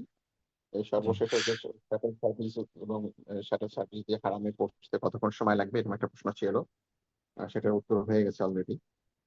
জি। তো আমার মনে হয় যে আমরা আজকে এখানে রেটটার কথা বলছে যে রেট আপনার মোটামুটি 400 থেকে 700 রিয়ালের মধ্যে পড়বে 3 স্টার মানের ভালো হোটেলগুলো। আর যদি নর্মাল হোটেল নিতে যান তখন তো কম পড়বে। আর রমাদানের শেষ দশকে আসলে হোটেলের প্রাইস সময়ের জন্য বেশি থাকে, আর এই বছর আরো বেশি থাকবে, কারণ হোটেল অর্ধেকই ভেঙে দিয়েছে। তো এরপরও আমরা সেটা আলোচনার মাধ্যমে জানাবো আপনাদের। জি। তাহলে আমরা আজকের আলোচনা এখানে শেষ করছি। আমরা পরবর্তী আলোচনা ইনশাল্লাহ আগামী সপ্তাহে কোনো একটা দিন করার ট্রাই করব। আপনারা যদি কেউ আগ্রহী থেকে থাকেন, যদিও বা দুঃখ প্রকাশ করছি যে আমাদের হিউজ সংখ্যক ক্যান্ডিডেটই আসলে পার্টিসিপেটই বা বলেন বা ক্যান্ডিডেট বলেন বা আপনার এখানে আমরা যাত্রী বলেন, যেটাই বলেন না কেন, বেশিরভাগই জয়েন করতে পারেনি। ডিফিকাল্টি এটা ফেস করেছে, সেটা হচ্ছে যে ইউজার আইডি পাসওয়ার্ড চেয়েছিল। তো দুঃখ প্রকাশ করছি, এবং আমরা রেকর্ড রেখেছি ইনশাল্লাহ। পরবর্তীতে আমরা রেকর্ডটা আপনাদের সামনে তুলে ধরবো, সেখান থেকে আপনারা সবকিছুই জানতে পারবেন। তো শেষ করছি, আমাদের কথার মধ্যে যদি কোনো ত্রুটি থাকে অবশ্যই ক্ষমা দৃষ্টিতে দেখবেন, এবং আপনাদের কোনো কোশ্চেন থাকলে আপনারা সরাসরি আমাদের জানাতে পারেন, আমাদের গ্রুপে সরাসরি মেসেজ দিতে পারেন, কিংবা ভাইয়া অথবা আপু, আপনারা দেখবেন যে অ্যাডমিন প্যানেলে 3টা নাম্বার আছে। তার মধ্যে আমার নাম্বারটা আমি সেটা আসলে ইউজ করি না, শুধুমাত্র প্রয়োজনের খাতিরেই আসে। অন্যান্য সময় আমি মূলত সোশ্যাল মিডিয়া থেকে দূরে থাকি, কারণ আমাকে একটু পড়াশোনা করার লাগে, যেহেতু স্টুডেন্ট মানুষ। আপনারা চাইলে ওনাদেরকে সরাসরি কোশ্চেন করতে পারেন। আজকে আমার কথা এখানে শেষ করছি। যদি কারো কিছু বলার থাকে আপনারা পার্সোনালি ভাইয়াকে জানাতে পারেন। সুবহানাকা আল্লাহুম্মা ওয়া বিহামদিকা আশহাদু আল্লা ইলাহা ইল্লা আনতা আস্তাগফিরুকা ওয়া আতুবু ইলাইক। ভাইয়া আপনি কিছু বলুন।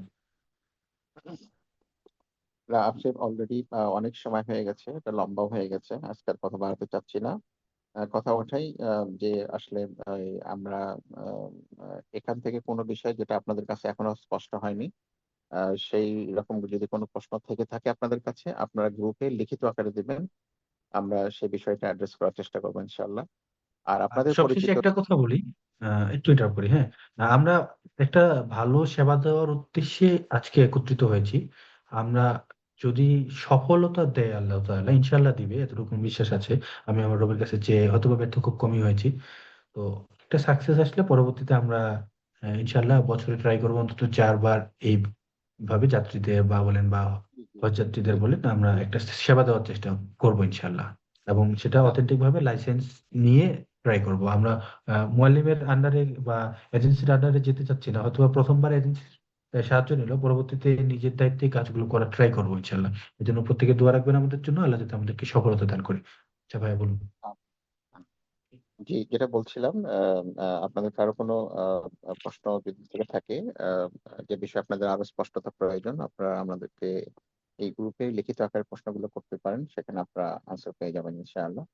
আর আপনাদের পরিচিত যেসব বোনেরা বা আপনাদের সার্কেলে যারা এখানে ইচ্ছা প্রকাশ করেও টেকনিক্যাল প্রবলেমের কারণে আজকে এখানে ঢুকতে পারেন নাই, তাদেরকে আপনারা আশ্বস্ত করবেন, এবং আমরা তাদের জন্য রেকর্ডেড এই ভিডিওটাও আমরা দিয়ে দিব আজকের সেশনে। তারা এর জন্য এটা দেখে নাই, বা আপনারাও চাইলে দেখে নিতে পারেন কোনো বিষয়, আপনাদের যদি কোনো রকম অস্পষ্টতা থেকে থাকে সেটা ক্লিয়ার হওয়ার জন্য। আসলে আমরা চাচ্ছি রমাদানে একটা আহ, ইতিকাফ প্লাস ওমরা প্যাকেজ করার জন্য, যেখানে আসলে আসিফ ও আপনাদের কাছে বিষয়গুলো তুলে ধরেছে যে কিভাবে আসলে এখানে অ্যাপ্রুভাল নিয়ে, সৌদি সরকারের অ্যাপ্রুভাল নিয়ে যেটা করা যায়। আহ, এখানে 3টা অপশন ও বলেছে, বিশেষ করে প্রথম 2টা যেগুলো লাইসেন্স বা অ্যাপ্রুভড হওয়ার অপশন আছে, পাওয়ার অপশন আছে। তৃতীয়টাতে আসলে একটু সত্যি কথা বলতে গেলে মানে মনে হয় যে অভিভাবক ছাড়া আমি যে এক জায়গায় বসছি আমাকে উঠে দিচ্ছে, মানে খুব অস্বস্তি লাগে, এবং জিনিসটা খুব মানে মানে পীড়াদায়ক হয়ে যায়। তো আমরা ওইদিকে যাব না ইনশাল্লাহ, আমরা চেষ্টা করব সৌদি সরকারের মানে যেটা অ্যাপ্রুভাল সহ যে অপশন গুলো, প্রথমটা হয়তো আমরা পারবো না, সেকেন্ড যে অপশনটা এটা দিয়ে আমরা মোটামুটি ম্যাক্সিমামকে কভার করার চেষ্টা করব, বা আমরা আপনাদেরকে সেই সাপোর্ট দেবার চেষ্টা করব যাতে আপনারা ওইরকম লাইসেন্স অপশন ওয়ালা হয়ে ইতেকাপ করতে পারেন আহ, আহ, নিশ্চিন্ত হয়ে। তো আপনারা সিদ্ধান্ত নেবেন, আপনারা আপনাদের সিদ্ধান্ত আমাদেরকে যত তাড়াতাড়ি জানাতে পারবেন, আমাদের জন্য প্রস্তুতি নিতে, আমাদের জন্য প্রসেস রেডি করতে আমাদের জন্য সহজ হবে। এই আশাবাদ ব্যক্ত করে আমি আজকে এখানে শেষ করছি। সুবহানাক আল্লাহুম্মা ওয়া বিহামদিক আশহাদু আল্লা ইলাহা ইল্লা আনত আস্তাগফিরুকা ওয়া আতুবু ইলাইক। আসসালামু আলাইকুম ওয়া রাহমাতুল্লাহি ওয়া বারাকাতুহু।